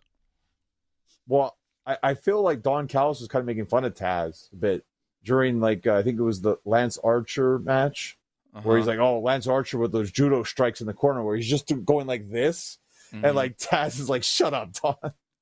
I think he was making fun of the fact Taz like was off on his commentary a bit. Yeah, I mean, Taz is a judo guy. Yep. But he acts like he knows all the holds and all the moves, and he doesn't. Like, because they're doing jiu-jitsu moves, too, in wrestling now, and when I hear Taz call some of them, I'm like, that's not what that is. Like, Taz doesn't actually know all the things, but he acts like he does. You know what I mean? Like, he acts like he's the MMA Street Fighter guy, and he understands, like, the judo throws and stuff because he does have a judo background, so that he's calling correctly. As far as I know, I'm not a judo guy, but I am a jiu-jitsu guy. And when I hear Taz call some of the moves, I go, that's not what that is, Taz. You know, but he doesn't know, and he's got to call something. So I give him a pass. He's Taz. He's cool. He wears orange. Who doesn't love orange? Am I right? Well, I'll say this. The opening was exciting, a little crazy at points, and again, that table spot was highly dangerous, but that match definitely got my attention without question. Timeless Tony Storm beat Penelope Ford. The Timeless one. That was okay. Yeah. Finish was a little clunky, but besides that, it was fine. Always great to see the Timeless one. Edge beating Cesaro in the main event of Dynamite. And really the big thing of Dynamite was Swerve looking for Moxley and then Swerve running into Hangman backstage. And they had an interaction. And Hangman saying, you know, I'm never going to let you near the AEW title. I don't care if you got the title match this weekend. I'm not going to let you win. And Swerve's like, you got to let it go. It's in the past. And Hangman's like, I can't let it go. You came to my house. You were in my kid's room. And then Swerve's like, you burned down my house. And Hangman's like, you deserved it. And Swerve goes, I know. And then Hangman's like all thrown off. And he's like, what did you say to me? And he's like, I said I know. So Swerve like admits that he's at fault, and Hangman's like, oh, and then he's like all sad, and he walks away, and he doesn't know how to compute what Swerve is saying to him. So they have maybe buried the issue, or Hangman is maybe in a weird mental state where he's not sure what to make of Swerve, and he's maybe going to leave it alone. So I think they did that to ensure that people weren't wondering, like, oh, is Hangman going to come and interfere? Because Hangman now has kind of made some sort of truce, peace, whatever, with Swerve ahead of Swerve's title match, even though Hangman has vowed in the past to never let Swerve regain the AEW World title. Now, because Swerve has said that he deserved to get his house burned down by Hangman because of the horrible things he's done to Hangman, he's admitting culpability, which has confused the Hangman, but still, I think maybe Hangman will leave him alone on Sunday. What do you think of the moment, John? Sporting my new Hangman Adam Page t-shirt, which was only available for like a week. It was limited edition, there for a week, gone. But I got one because I thought it was cool, and I love the Hangman. It's got a cool, like, skeleton horse with a skeleton man riding it. It says Hangman Adam Page, official AEW. Gotta love the Hangman. Is that your only Hangman T-shirt? Yeah. I don't think you've had any other. Wow. No. Okay. Cool. I mean, neat. I love Hangman. And I saw it. I thought it was a cool shirt, so I was like, yeah, let's buy it. Let's support AEW instead of the evil TKO. Don't buy WWE stuff. Buy other things. And AEW is all right. Hangman is great. I hope Hangman gets some money from this because he's awesome. You say this, and yet there's like a wall of like WWE stuff I think right behind you. But okay. Like... Yeah. Well, I love Hulk Hogan, brother. Everybody loves Hulk Hogan. I mean, not so many people love Hulk Hogan anymore, but I remember a time when everybody loved Hulk Hogan. The year was 1990, and things were fantastic. Well, I think you got a great T-shirt. I think my shirt's a bit better, which is still available. You can get off ringsidereport.net. Merch.ringsidereport.net. Go buy the Johnny Genesis shirt. It's nice. I have one, too. And I believe we have a brand new T-shirt as well. I believe it's the Suck It AJ and Fred T-shirt, if I'm not mistaken. So check that out. What? Oh, you haven't seen that T-shirt? It's fantastic. It's not real. I don't think it actually says "Suck It, AJ and Fred," but basically, if you look at that T-shirt, it kind of says that. If you think about it, Suck It, AJ and Fred. If like the symbolism is there. Angela knows what I'm talking about. If Angela's seen that T-shirt, the elbows up gear that we have now. There you go. Is that what you're talking about? That's definitely what I'm talking about. Yeah. You could buy that at merch.ringsidereport.net. I mean, if you want to come up with a Suck It and AJ Fred and T-shirt, that'd be good too. But Suck It, AJ and Fred. I would wear that on every Thursday night episode of Ringside Report. Suck It, AJ and Fred. How about Suck It, AJ and sometimes Fred? In brackets, and sometimes. Just my face, like, mad. That's stupid. That's a dumb idea. Okay. The Owen Hart Cup tournament brackets final tournament for the AEW World Championship shot has been announced. Both men and women's. Men and women. The winner gets an AEW title shot at All In. That's right. All In is in July, and AEW announced this week that it's going to be at like 3 p.m. Something like that, if I'm not mistaken. There's a lot of events going on that whole week. They announced the whole week. Like, there's a Dynamite Wednesday. The Collision is live on Thursday. A lot's going down that whole week of July, if I'm not mistaken. Good. Yeah, well, good for them, sure. And if they do these marathon pay-per-views, that's going to be a long one. If they have it in the afternoon, it's not as bad. Us. Huh? Yes, for us, that's fantastic. Yes, to get watched in the afternoon instead of late at night. Like, that'd be rough. Yeah. Taking a look at the brackets for AEW's Owen Hart Cup tournament. Brett burying AEW this week on Ariel Helwani, saying that they're all Can we talk about that a little bit? Pretending to be wrestlers. Like I really wonder which guys he's talking about. Like, because I feel like maybe that's a bit accurate, but I don't feel like it's completely accurate. And then some statements that he said, like, oh, it's not wrestlers like they used to be. And then he says, like, oh, they should be like Roman Reigns. And I'm like, I don't get that one, Brett. I really don't get that at all. Like, Roman is exactly that actor thing that you're talking about. Like, exactly that. So I don't understand that one. Me neither. For him to be like, all AEW guys are actors pretending to be wrestlers, not like Roman Reigns, I go, isn't Roman Reigns the actor pretending to be a wrestler, and AEW, those are the guys that are actually doing hard-hitting wrestling?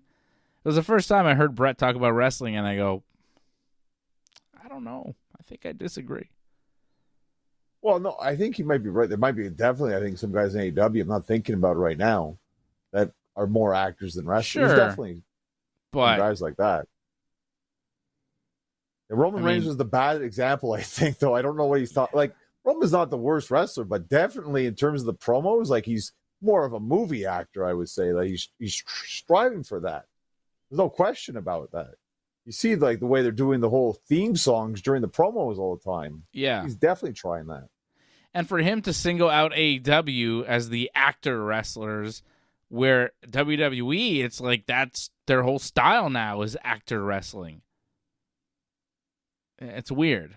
But I guess he's got a Legends deal with WWE, right? He's going to be... Hey, don't forget, John. Hall of Fame. Don't forget. Okay, Brett is saying this. He's going to be inducted in the Hall of Fame with Austin for their match in a couple of weeks. And he's on that Helwani show who hates AEW and has been paid by WWE. So, I mean, take it for what it is. Don't forget, where the message is coming from. Very powerful people. And I'm sure Brett, knows that if he buries AEW, he might win some extra points with WWE. So why not throw that in there?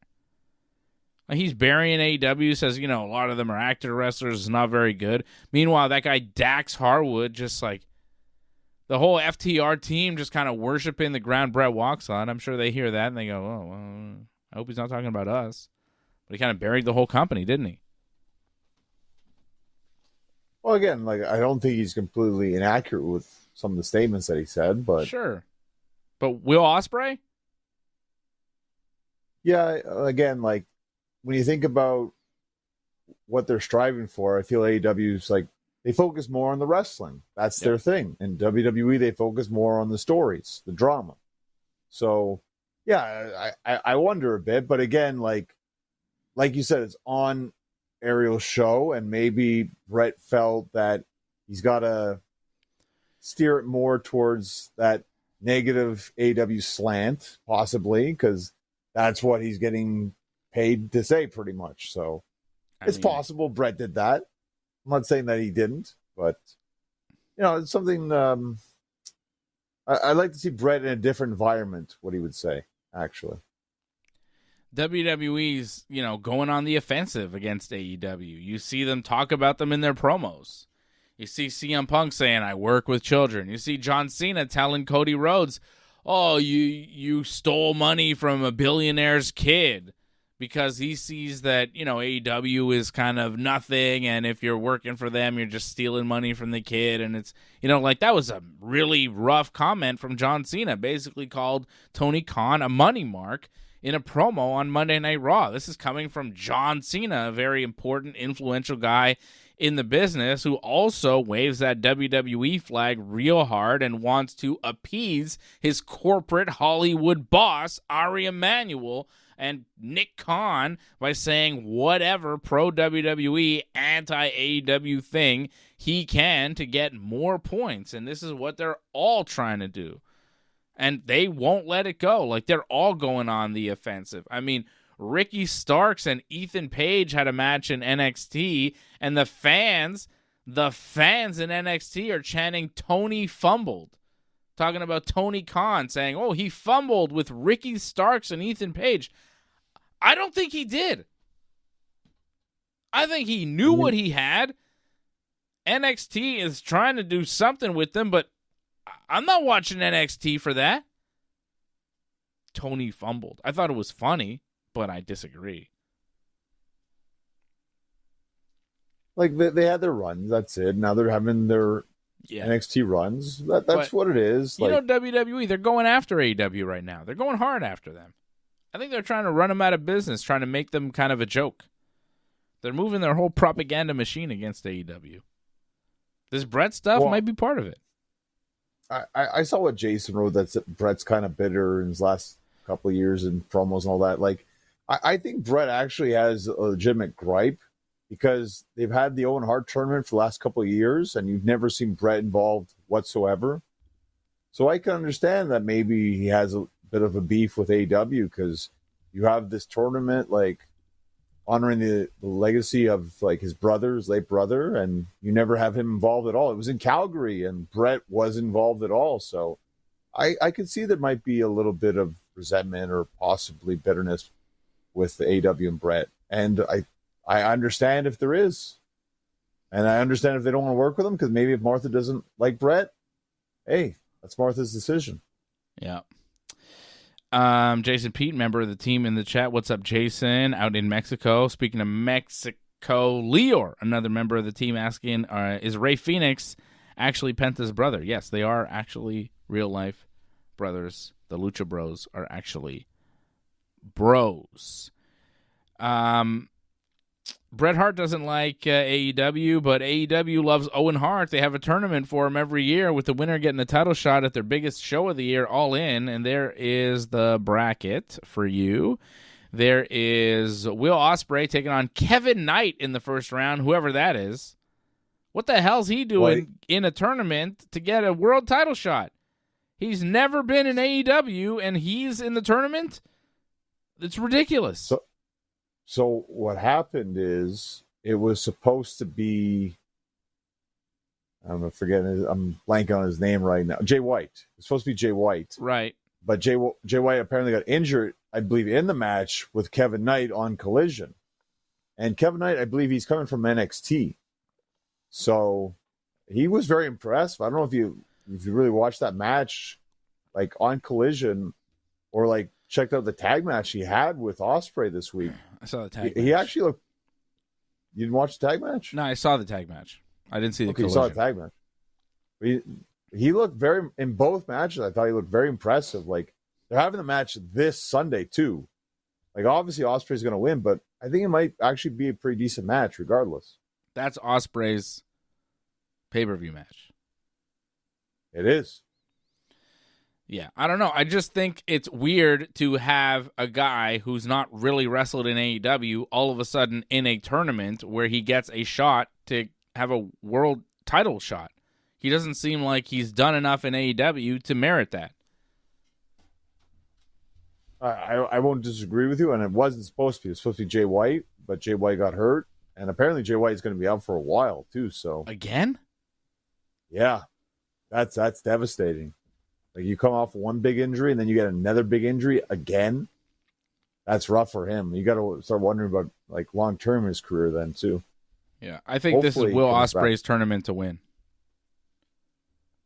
I mean, you always think about the wild card or Hangman. Who is the wild card? I don't know. Who could the wild card be?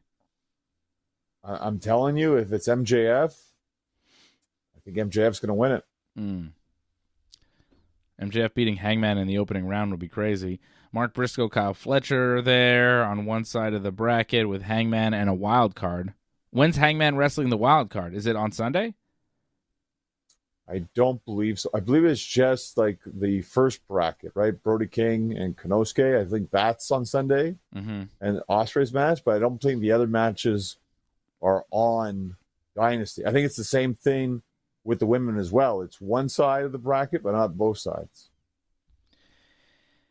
I think you are correct. Let's take a look at the women's bracket.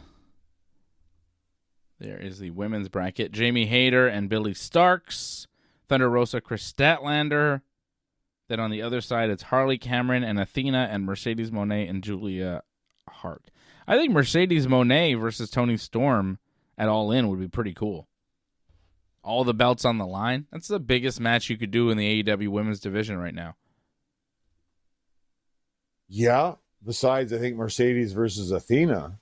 Like, I'm surprised they didn't book that where that could be the final. Like, in fact, that's going to be the semifinal. To me, that's very surprising off that, because I know you're going like, but I mean, she's the ROH Women's Champion, and like well over a year she's been the ROH Women's Champion, and that's going to be a semifinal match, champion versus champion. That should be the finals match. That should be double or nothing, I think. Yeah, but Toni Storm is the women's champion in AEW, and Mercedes Moné is the TBS champion, and those two divisions have never really faced off, and those two champions have never faced off for all the belts on the line. I think it would be cool. For All In, you want to do the biggest match possible. Toni Storm, Mercedes Moné, they're the biggest names in the AEW women's division. You may be a fan of Athena and all that, but she's not a big name in pro wrestling. Not like Mercedes and Toni Storm. If I'm not mistaken, I think Athena's from Texas. I just think if it fits. I guess you could do Mercedes versus Athena in Texas, and then you could do Toni Storm and Mariah May, the trilogy. Well, no, I mean, whoever wins the Owen is going to All In, right? So oh, yeah, Mercedes, no, you're right. You're right. So Toni Storm versus Thunder Rosa? Well, here's the thing, right? Like, Athena can still have a match. It doesn't need to be for the women's title, right? She could defend the ROH women's title, right? So you can still get everyone on it. It doesn't have to be the match, right? Yeah. So who's your pick to win the Owen and face Toni Storm at All In? I think, Thunder Rosa is also from Texas, is she not? She is. And Thunder and Toni have been teaming up. Tony's, right. She faces her tag team partners. On that side of the bracket, I like Thunder a lot. And Jamie Hayter, to be honest, too, but I don't think she'll go all the way. But I like Thunder on that side. It's tough to say how it's going to work out. But if I'm not mistaken, from Dynasty, I believe it's Mercedes' match, right? And did they make it official yet? Is it Athena and Harley at Dynasty? No. We have Mercedes versus Julia Hart, but I don't have Harley Cameron's match. She's not wrestling in Dynasty. Not yet. Well, we still have Collision this Saturday, though. There's 10 matches that they have official for this thing. They could add more, but my God. We've done it before. Yeah. Remember this happened, I believe, the last pay-per-view. Okay, let's get to AEW All In. It'll be headlined by Jon Moxley defending the AEW World Championship against Swerve Strickland. Timeless Toni Storm. This is Dynasty, not All In. What did I say? Dynasty? I thought I said Dynasty. Dynasty. You said All In. Okay, Dynasty this Sunday, April 6th in Philadelphia. Moxley, Swerve, world title. Toni Storm versus Megan Bayne for the AEW women's title. Kenny Omega defending his AEW international title against Ricochet and Speedball Mike Bailey in a triple threat. The trios titles on the line. Claudio Castagnoli, Pac, and Wheeler Yuta defending against Rated FTR, Edge, and the FTR. Chris Jericho defending his Ring of Honor world title for title versus mask against Bandito, putting his mask on the line. Daniel Garcia defending the AEW TNT Championship versus Adam Cole. The Hurt Syndicate, they hurt people. The AEW Tag Team Champions defending against the Learning Tree, Big Bill and Brian Keith. Will Ospreay and Kevin Knight in an Owen Hart Cup tournament quarterfinal. Mercedes Moné and Julia Hart in a quarterfinal as well. And Kyle Fletcher and Mark Briscoe also on this for a quarterfinal. So you would imagine with two men's quarterfinal matches that they would add a women's quarterfinal match to this because they only have one. Maybe they would do two. So you're probably right, and we'll see Harley, Cameron, and Athena on this, or maybe as the pre-show match, because they haven't announced anything for the buy-in, the pre-show, as they call it, right? Maybe the buy-in. They usually have 4 or 5 matches on that, so yeah. I could see that. Yeah, they haven't announced anything for the buy-in, John. So let's break it all down and see who's winning this stuff. Kyle Fletcher, Mark Briscoe, let's start there. Owen Hart Cup Tournament quarterfinal match. I think Fletcher wins this one. I just think that he's getting pushed more. Briscoe doesn't win a lot of big matches. You know, Fletcher is a lot of fun. He's got some steam on him. He's interesting. He's a good wrestler. He's, got that irritating face. He's all right. I think he advances and faces the winner of Hangman versus Wildcard, whoever the Wildcard might be. Well, this is also a rematch, if you don't remember, from the Continental Classic where Mark Briscoe beat Kyle Fletcher. So this is Fletcher's revenge here. So, yeah. There you go. Even more reason to pick Kyle Fletcher. Mercedes Moné taking on Julia Hart. I mean, come on. Quarterfinal match, I think Mercedes wins this. Julia Hart's not going to be the first one to beat Mercedes in a quarterfinal match for the Owen tournament. Like, come on. No. I think if Julia and Athena are lucky, they'll win their tag match on Collision tomorrow, but that's about as far as they'll get in this one. I think it'll be a good learning experience for Julia to have this kind of match with Mercedes. That's a big-time match for her to have, and it's good that she's actually on pay-per-view again. It's been a while. Julia Hart can always tell people she wrestled the great Sasha Banks on pay-per-view once. And they'll say, really? You? Will Ospreay wrestling Kevin Knight in an Owen Hart Cup Tournament quarterfinal match. Ospreay on the pay-per-view. Well, on yes, pay-per-view. but Yeah, Kevin Knight will get to tell people he wrestled the great Will Ospreay on pay-per-view. And they'll say, really? I'd say I was very impressed with Kevin Knight. Like, he gets great hang time on everything that he does. Like, I'm very much looking forward to this. It's going to be your typical kind of match, Ospreay kind of match, and I don't think it should be super competitive. Like, it shouldn't be like a 30-minute marathon kind of match, but I expect it's going to be a very entertaining match. Probably the opener, I would think. Ospreay's always good at the beginning of the show. How about this? The Hurt Syndicate, tag team champions, Bobby Lashley, Shelton Benjamin defending against Big Bill and Brian Keith. MJF still trying to gain favor with these guys. Bobby Lashley not having it. I expect the Hurt Syndicate to win this one. It was unfortunate that Sheldon couldn't make it because of travel issues for Dynamite, but I really think there's still a lot the Hurt Syndicate can do. Like, they're only just starting right here. They're still, like, I think the best thing in the whole tag division, without question. They're going to help build the tag division, in my opinion.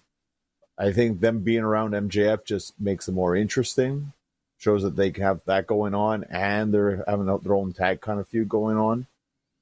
MJF could get involved in this, too, because he's not wrestling, if I'm not mistaken, on Dynasty, so No, I wouldn't be surprised if he gets involved here. He's not wrestling on Dynasty, and he's not technically in the Owen Hart Cup tournament. It's kind of weird. Well, that's why I'm thinking he's the wild card. I'm like, he's talking about the title, and he's not in the title picture. Yeah. He's got to be the wild card, I think. What's the deal with him and the Hurt Syndicate, though? MVP seems to want MJF in the group, and Bobby Lashley is not into it. And MJF still wants to be in the group. MVP and MJF seem like they want to, be together, but Bobby seems to be against it. Is this going to lead to MJF and MVP kind of branching off with Bobby and Shelton staying together against them? Like, what's the story? What's going on? It's one of two things going to happen. Either they're all going to join up, or I think MJF is going to wrestle Bobby to have to prove himself to get into the Hurt Syndicate. I think one of those two things will happen.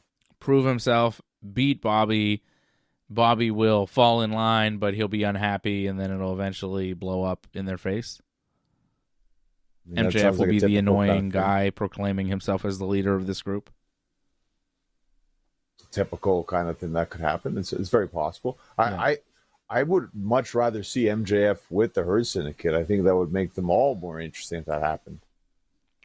I think it would be pretty funny for MJF to join the Hurt Syndicate, then all of a sudden start telling those three guys what to do. I think the dynamic of that would be hilarious, as long as it was done right. It could be done bad, where you go, but, he doesn't fully fit into the group, if you know what I mean. But I think him with the group could be pretty good. I think it could work very well. I think it would be entertaining television. I think they're all characters that could bounce off each other. And again, I think the wrestling, that's the main part. They're all good wrestlers, so you should have good wrestling matches. MJF can bring a little personality to Bobby and Shelton. Make it fun. Make him a little bit more fun. Okay, so we both see Bobby and Shelton winning this match, retaining the tag titles. It's good that Bobby and Shelton are building themselves up like a strong tag team, like you mentioned, John, for the AEW tag division. It's perfect because they're building themselves up really strong so that when the Young Bucks can come back, they can beat like a real team, take the belts back. Well, good luck to that. I don't know if the Bucks are the ones to do it, but... Oh, come on. It's AEW, John. Have you not been watching the show? It's obviously the Bucks that do it. It's not FTR. They're breaking up. Well, I guess we can lead into that match. I don't think Raid FTR is going to win, but no. I don't think FTR is going to break up. I think they're going to disband with Edge, but the team will just turn heel, and that will help lead them to face the Hurt Syndicate down the road soon.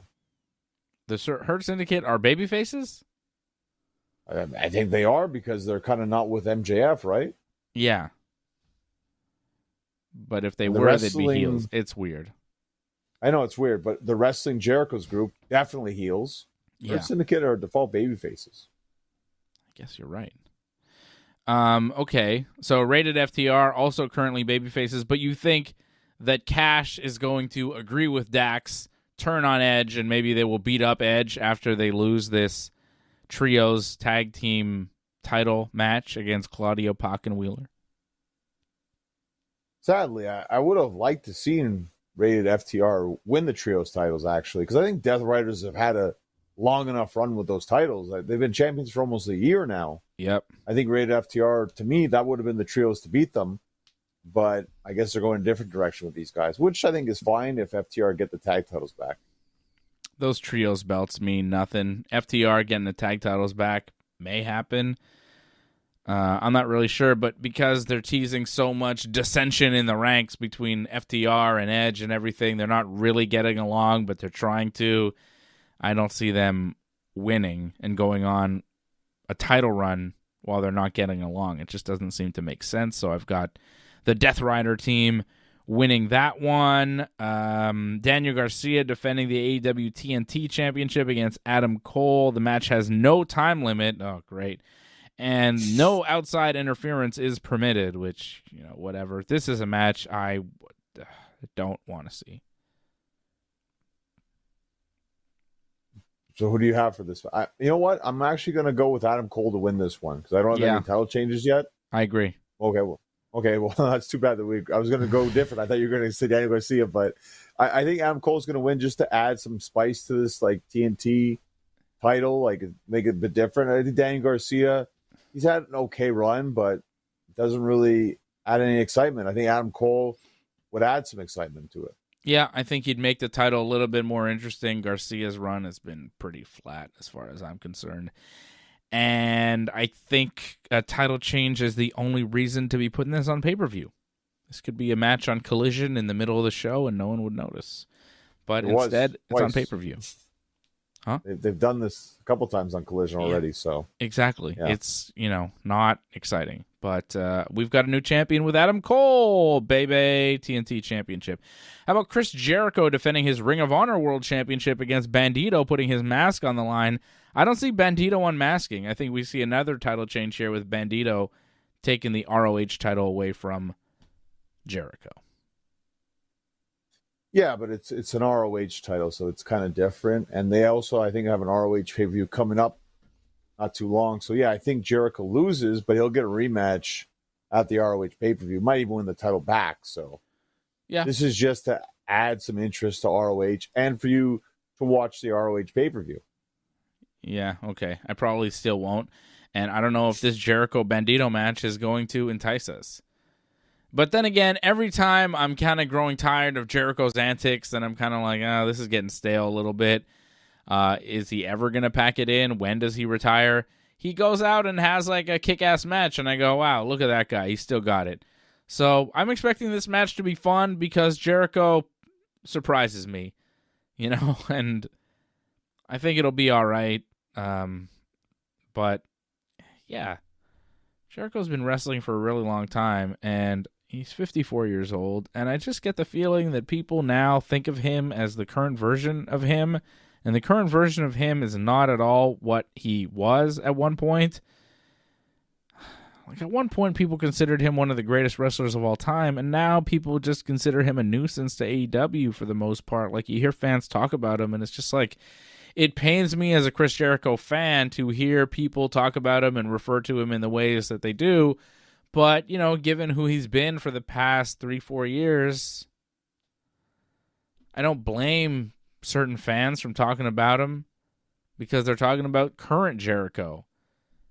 Like, at what point is he tarnishing the legacy, by continuing on? Like, I don't know. Once in a while, like, he pulls it out, and it's like, wow, okay, he's still got some gas left in the tank, but,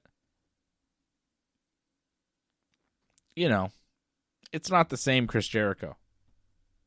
It's obviously not the same. I mean, he's not supposed to be, but at what point do you kind of say, okay, we're good? I think he'll figure that out. Like, when he's done with it, he's done with it. And, like, I think he still has a lot to offer and give. And I think his feuds right now, they get better as they go on, actually. I know some people are like, oh, they go on too long, whatever, or he kills them. I actually find like his matches get better, and the fact that he's wrestled Bandito a couple times already, I think he has the opportunity right here to have the best match he's had with Bandito. So I think this could be very good, this match. Yeah, I think it could be good. I don't disagree with you. I just think, like, man, the learning tree stuff, it's kind of like, all right, how many groups with AEW can he really try to lift guys up and, make guys? And it's like, it's never really working. We're Sammy Guevara, It's not working. To be fair, Sammy was his own worst enemy too. So that's... it wasn't Jericho's fault. I'm just saying, like, he's had so many groups over the years, and he has guys with him, and this and that, and it's kind of like, all right, Hager's not there anymore, and it's like now he's got these two guys, and it's kind of the same old thing, and there's little differences here and there, but I don't know. I see Jericho now in AEW, and I'm not as interested or excited as I was, 4 or 5 years ago. No, I get that, but I also see that we're booking him to lose and his teammates to lose. So off that, something's got to happen with that. Like the learning tree, I don't think it's run its course, but I think it's definitely due for another evolution in its step, I think. Yeah, or maybe it has run its course, so we see Jericho losing the Ring of Honor title. We see the Hurt Syndicate beating his boys Big Bill and Brian Keith. How about Kenny Omega defending the AEW International Championship against Ricochet and Speedball Mike Bailey? I think this could be match of the night easily. This is going to be very good. No matter what is the best match, this will be a good one.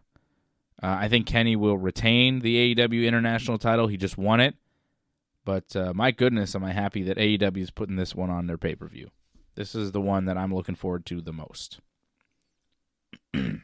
Yeah, I mean, to me, this is like Ospreay versus Fletcher from the last pay-per-view. This is the match you're like most excited for.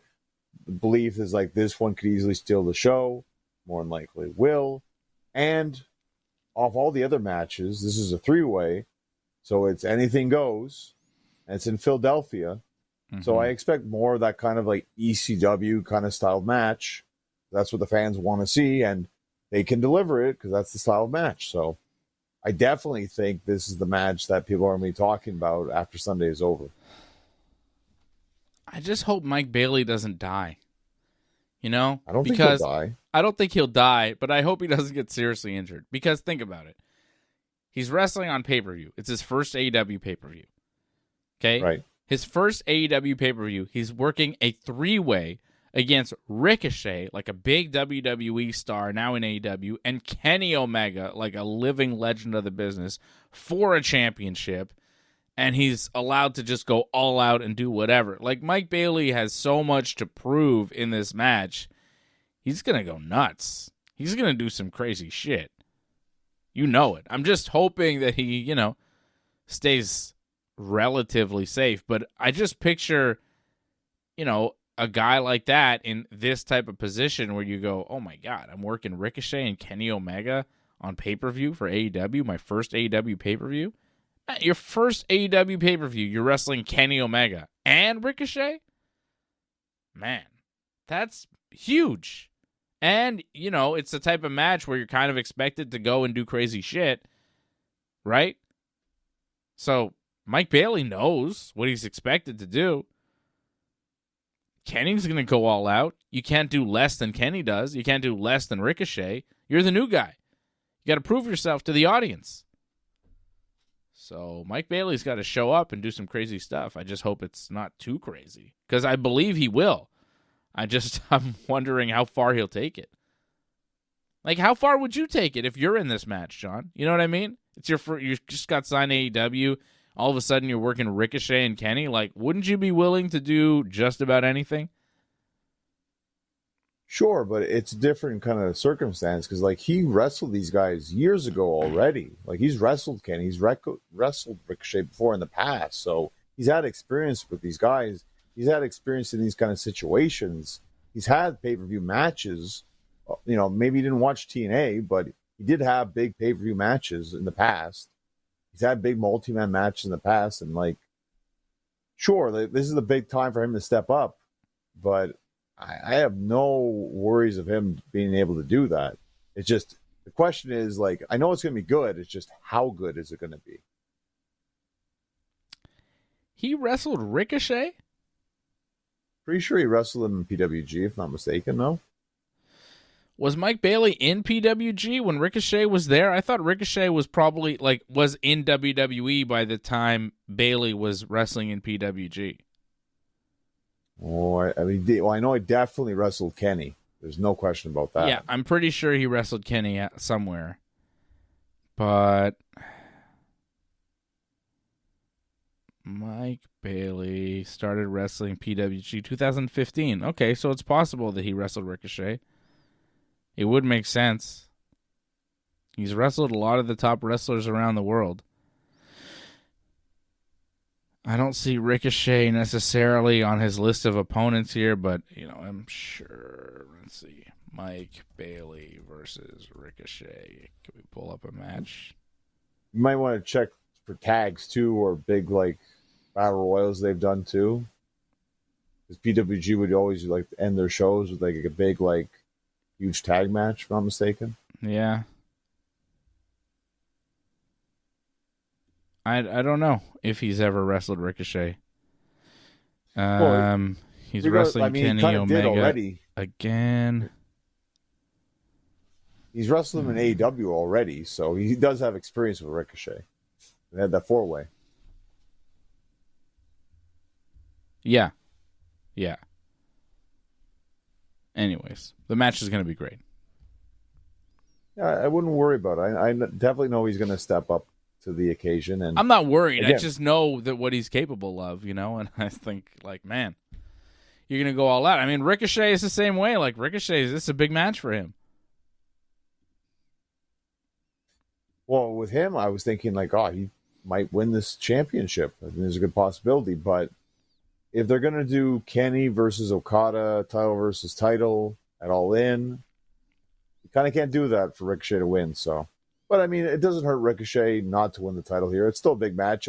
Again, the match people are talking about the most, so that's not a bad thing. I agree. I think Kenny retains. He just won it. Ricochet and Speedball are cool, but I just don't see them taking a belt off Kenny right now. If anybody's going to take a belt off Kenny, I think it's going to have to be a more established star, somebody bigger. Bigger name, bigger match. This is just a fun match to throw on pay-per-view for Kenny.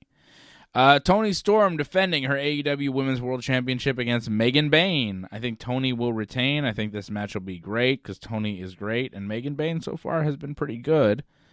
I think it would be interesting to have Megan Bayne win, though, because she's new, and you're expecting her not to win. Toni just won the belt back, but if she comes in and just, brutalizes Toni and beats her, you go, oh, my God, this Megan Bayne is something. AEW is really pushing her. She's something else. She's they could do something. They could make Megan Bayne by having her beat Toni and then have Toni beat her in a couple weeks or whatever, next pay-per-view, beat her in the rematch. But if Megan Bayne actually won, I think it would do a lot for Megan Bayne. And beating Megan Bayne, I don't think does that much for Toni Storm. It's just Megan Bayne is her opponent here, and that's who she has in front of her.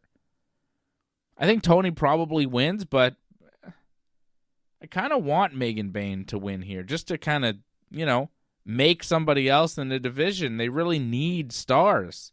You can't just wait for Mariah May to come back all the time. You got to make other people. Well, I think they did a good job building up Megan to face Toni to make her a believable threat contender. But this is also her first opportunity at the championship in a pay-per-view match. So this is more of a proving ground kind of match in a sense, where it's let's see what you can do in the spotlight against our top talent. We've seen what you've done on television against some pretty good talent. Now you're going up against the best. I think this is more of just a test. Yeah, but what if, I don't know. I don't see it being a bad thing for your first title match where you win, and then all of a sudden it's like, oh my God, you got to pay attention to Megan Bayne. I think people will still pay attention to her. I don't think it's like, oh, she has to win kind of thing. I don't think we've done the whole undefeated streak already before.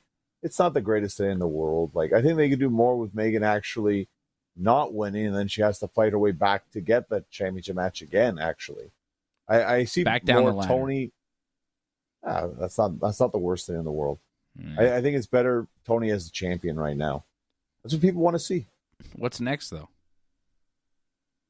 Well, Tony will always come up with something. She's always like, when she comes on the screen, it's like, I got to pay attention to this because it's very important. Yeah, it's always great with Tony Storm. Megan's not there yet. No, Tony Storm is a great champion. I think she retains. Like, I don't want to see Tony Storm have, lose the belt for a long period of time. I said, 2 weeks, a month, give it right back to her. I just thought, put the belt on Megan Bayne for a little bit, have her beat Tony in a shocking win on pay-per-view. You kind of make people respect Megan Bayne all of a sudden, where if she loses, it's kind of like, oh, she was just built up to be the challenger for Tony. She's lost, and now we'll never see her again. Yeah, but she could lose where it's like a roll-up kind of thing, where it's like, oh, Tony just escaped that match. What if it happens again kind of thing? You can build that as well. So sure. I don't think it would be the end of Megan to lose this. Jon Moxley defending the AEW World Championship against Swerve. Whose house? I'd like it to be Swerve's house. I would like Swerve to win. You would. Wouldn't you? I'm not picking him, sadly. I want to pick him, but I'm picking Moxley. I'm sure that maybe that upsets a lot of people. I'm sure a lot of people want Moxley to win, but I just don't feel it's the time. Because I feel like they're really pushing this Owen Hart tournament and Ospreay. So maybe I'm wrong, and maybe Swerve will win, and then MJF will win the Owen Hart. But until that's for sure going to happen, I feel like Moxley's going to be the champion. Who won when Swerve and Ospreay wrestled? Ospreay, no? Or Swerve? Swerve won. That was at last year's Forbidden Door, no, I think. Yeah. Yeah. Swerve champion, Ospreay revenge, all in? I really like Swerve against MJF if they would do that. But wait and see. I think Swerve versus MJF, Hangman Page, or Will Ospreay is a far more compelling match than Jon Moxley versus any of those guys.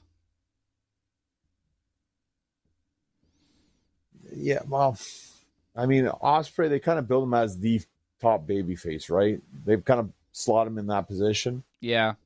And Moxley's a top heel, so. Yeah. Yeah. I'm not saying the greatest match in the world, but I'm just saying in terms of positioning, the totem pole, I get that. It makes sense. Where you kind of make all in Ospreay's crowning moment where he finally becomes AEW World Champion for the first time by beating the evil Jon Moxley and toppling his reign of terror. It's a good story. But in the meantime, we have to wait, May, yes, June, a chunk of July with Moxley still champion, when we could have Swerve as a champion, which is more fun. And like we said, there are big matches for Swerve. Like Swerve Hangman for the belt at All In is massive. Of course. And, hey, I wouldn't be mad if it happens. I just don't think it's going to happen. I think Moxley's going to win, but man, am I ever pulling for Swerve. Like, I think Moxley's going to win, but I'm going into this match thinking Swerve's got a chance. No? You don't think he's got a shot? You think it's for sure Moxley? Like, some of these matches I'm convinced. Like, I'm convinced Kenny's retaining his title. I'm convinced that, the Hurt Syndicate are defending the tag titles. But I'm not fully convinced that Moxley's walking away with the belt. I could see them giving it to Swerve at this point. I don't think they will, but there's I think a 5% chance where I'm like, maybe Swerve, it'd be nice. And then, I'm rooting for him. I want to see him win. So I'm excited about the match because I think It'll be interesting, and I want to see what the finish is, because just beating Swerve outright, I think you got to cheat to win, for Jon Moxley to keep Swerve strong. He can't just beat Swerve clean. I think he's going to have his goons help him out. Well, it's funny. Like, I remember the last pay-per-view, like, we had the same picks, right? And I'm like, well, I'll be different on one.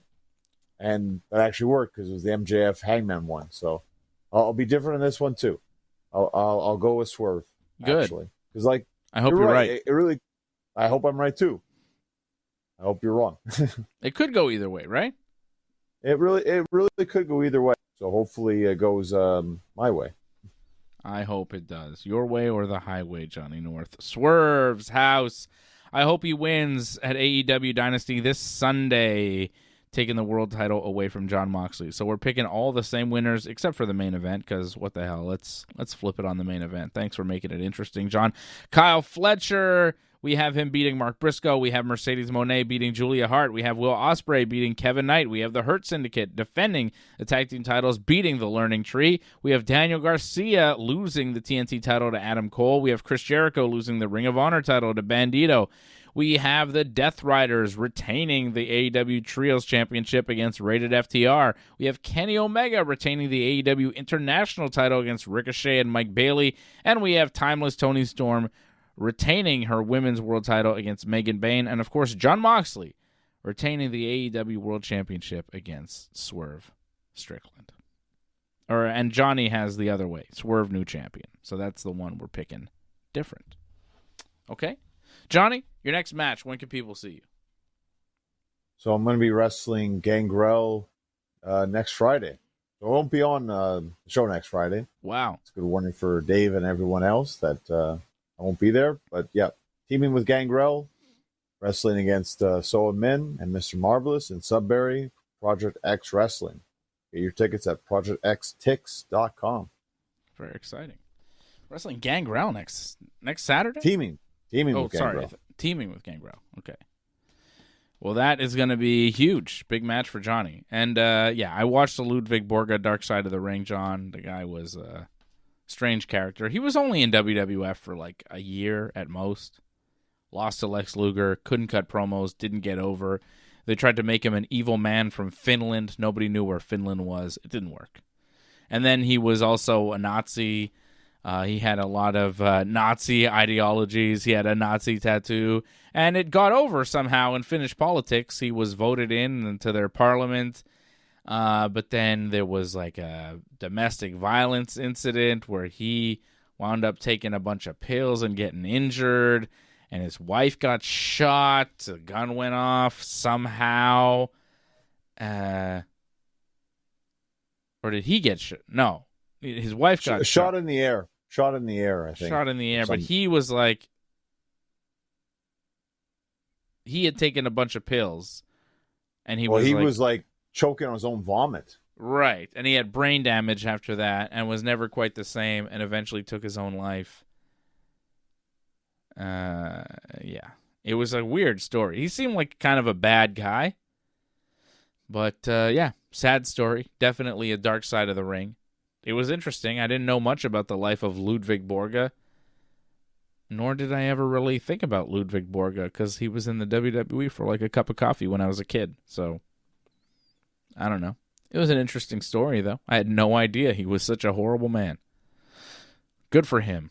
Rest in peace, I guess. I actually thought you would know more about it, and I thought maybe AJ might know more about it because he actually fought in the UFC. So I thought maybe you knew about that. Yeah, I kind of remember that. But it was like one fight way, way back in Randy Couture's debut in the UFC. So you know how long ago that was. Like, it was like, oh, yeah, I remember. He did that. Like, I watching the Dark Side of the Ring, I was like, oh, yeah, he did that. And then, of course, he got smashed by Randy Couture.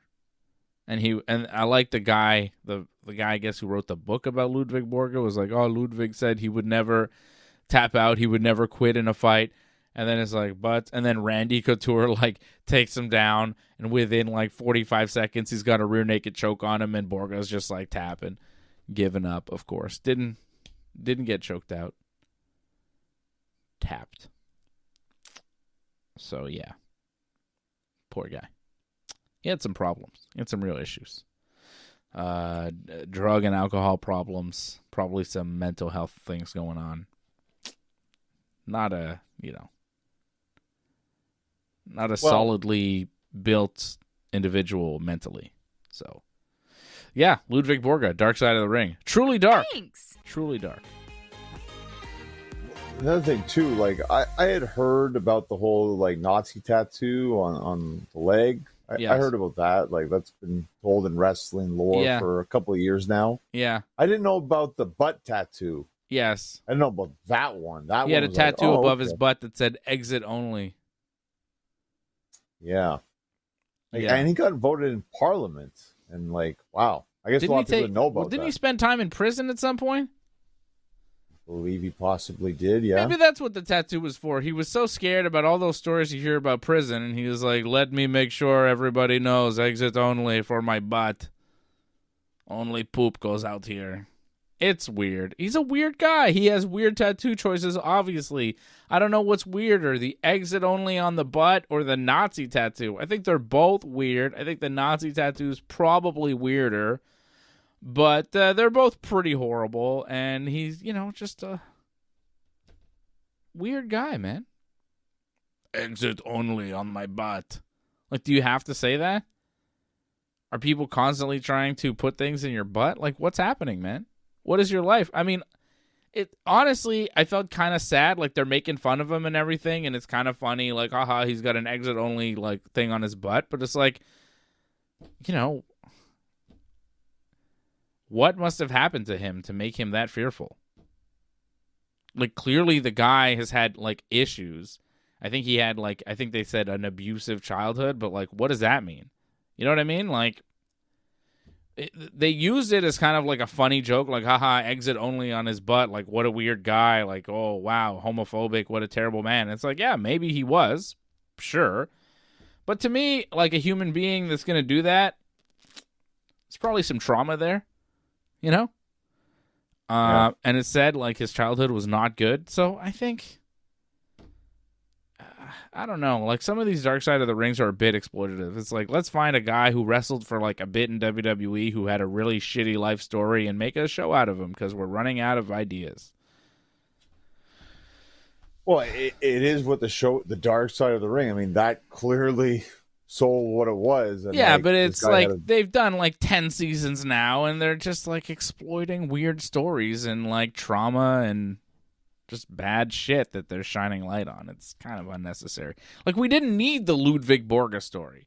Like, the Owen Hart Dark Side of the Ring, okay, I get it. It was a bit, but like, no one needs to know. It's not big wrestling history. No one's asking about Ludwig Borga.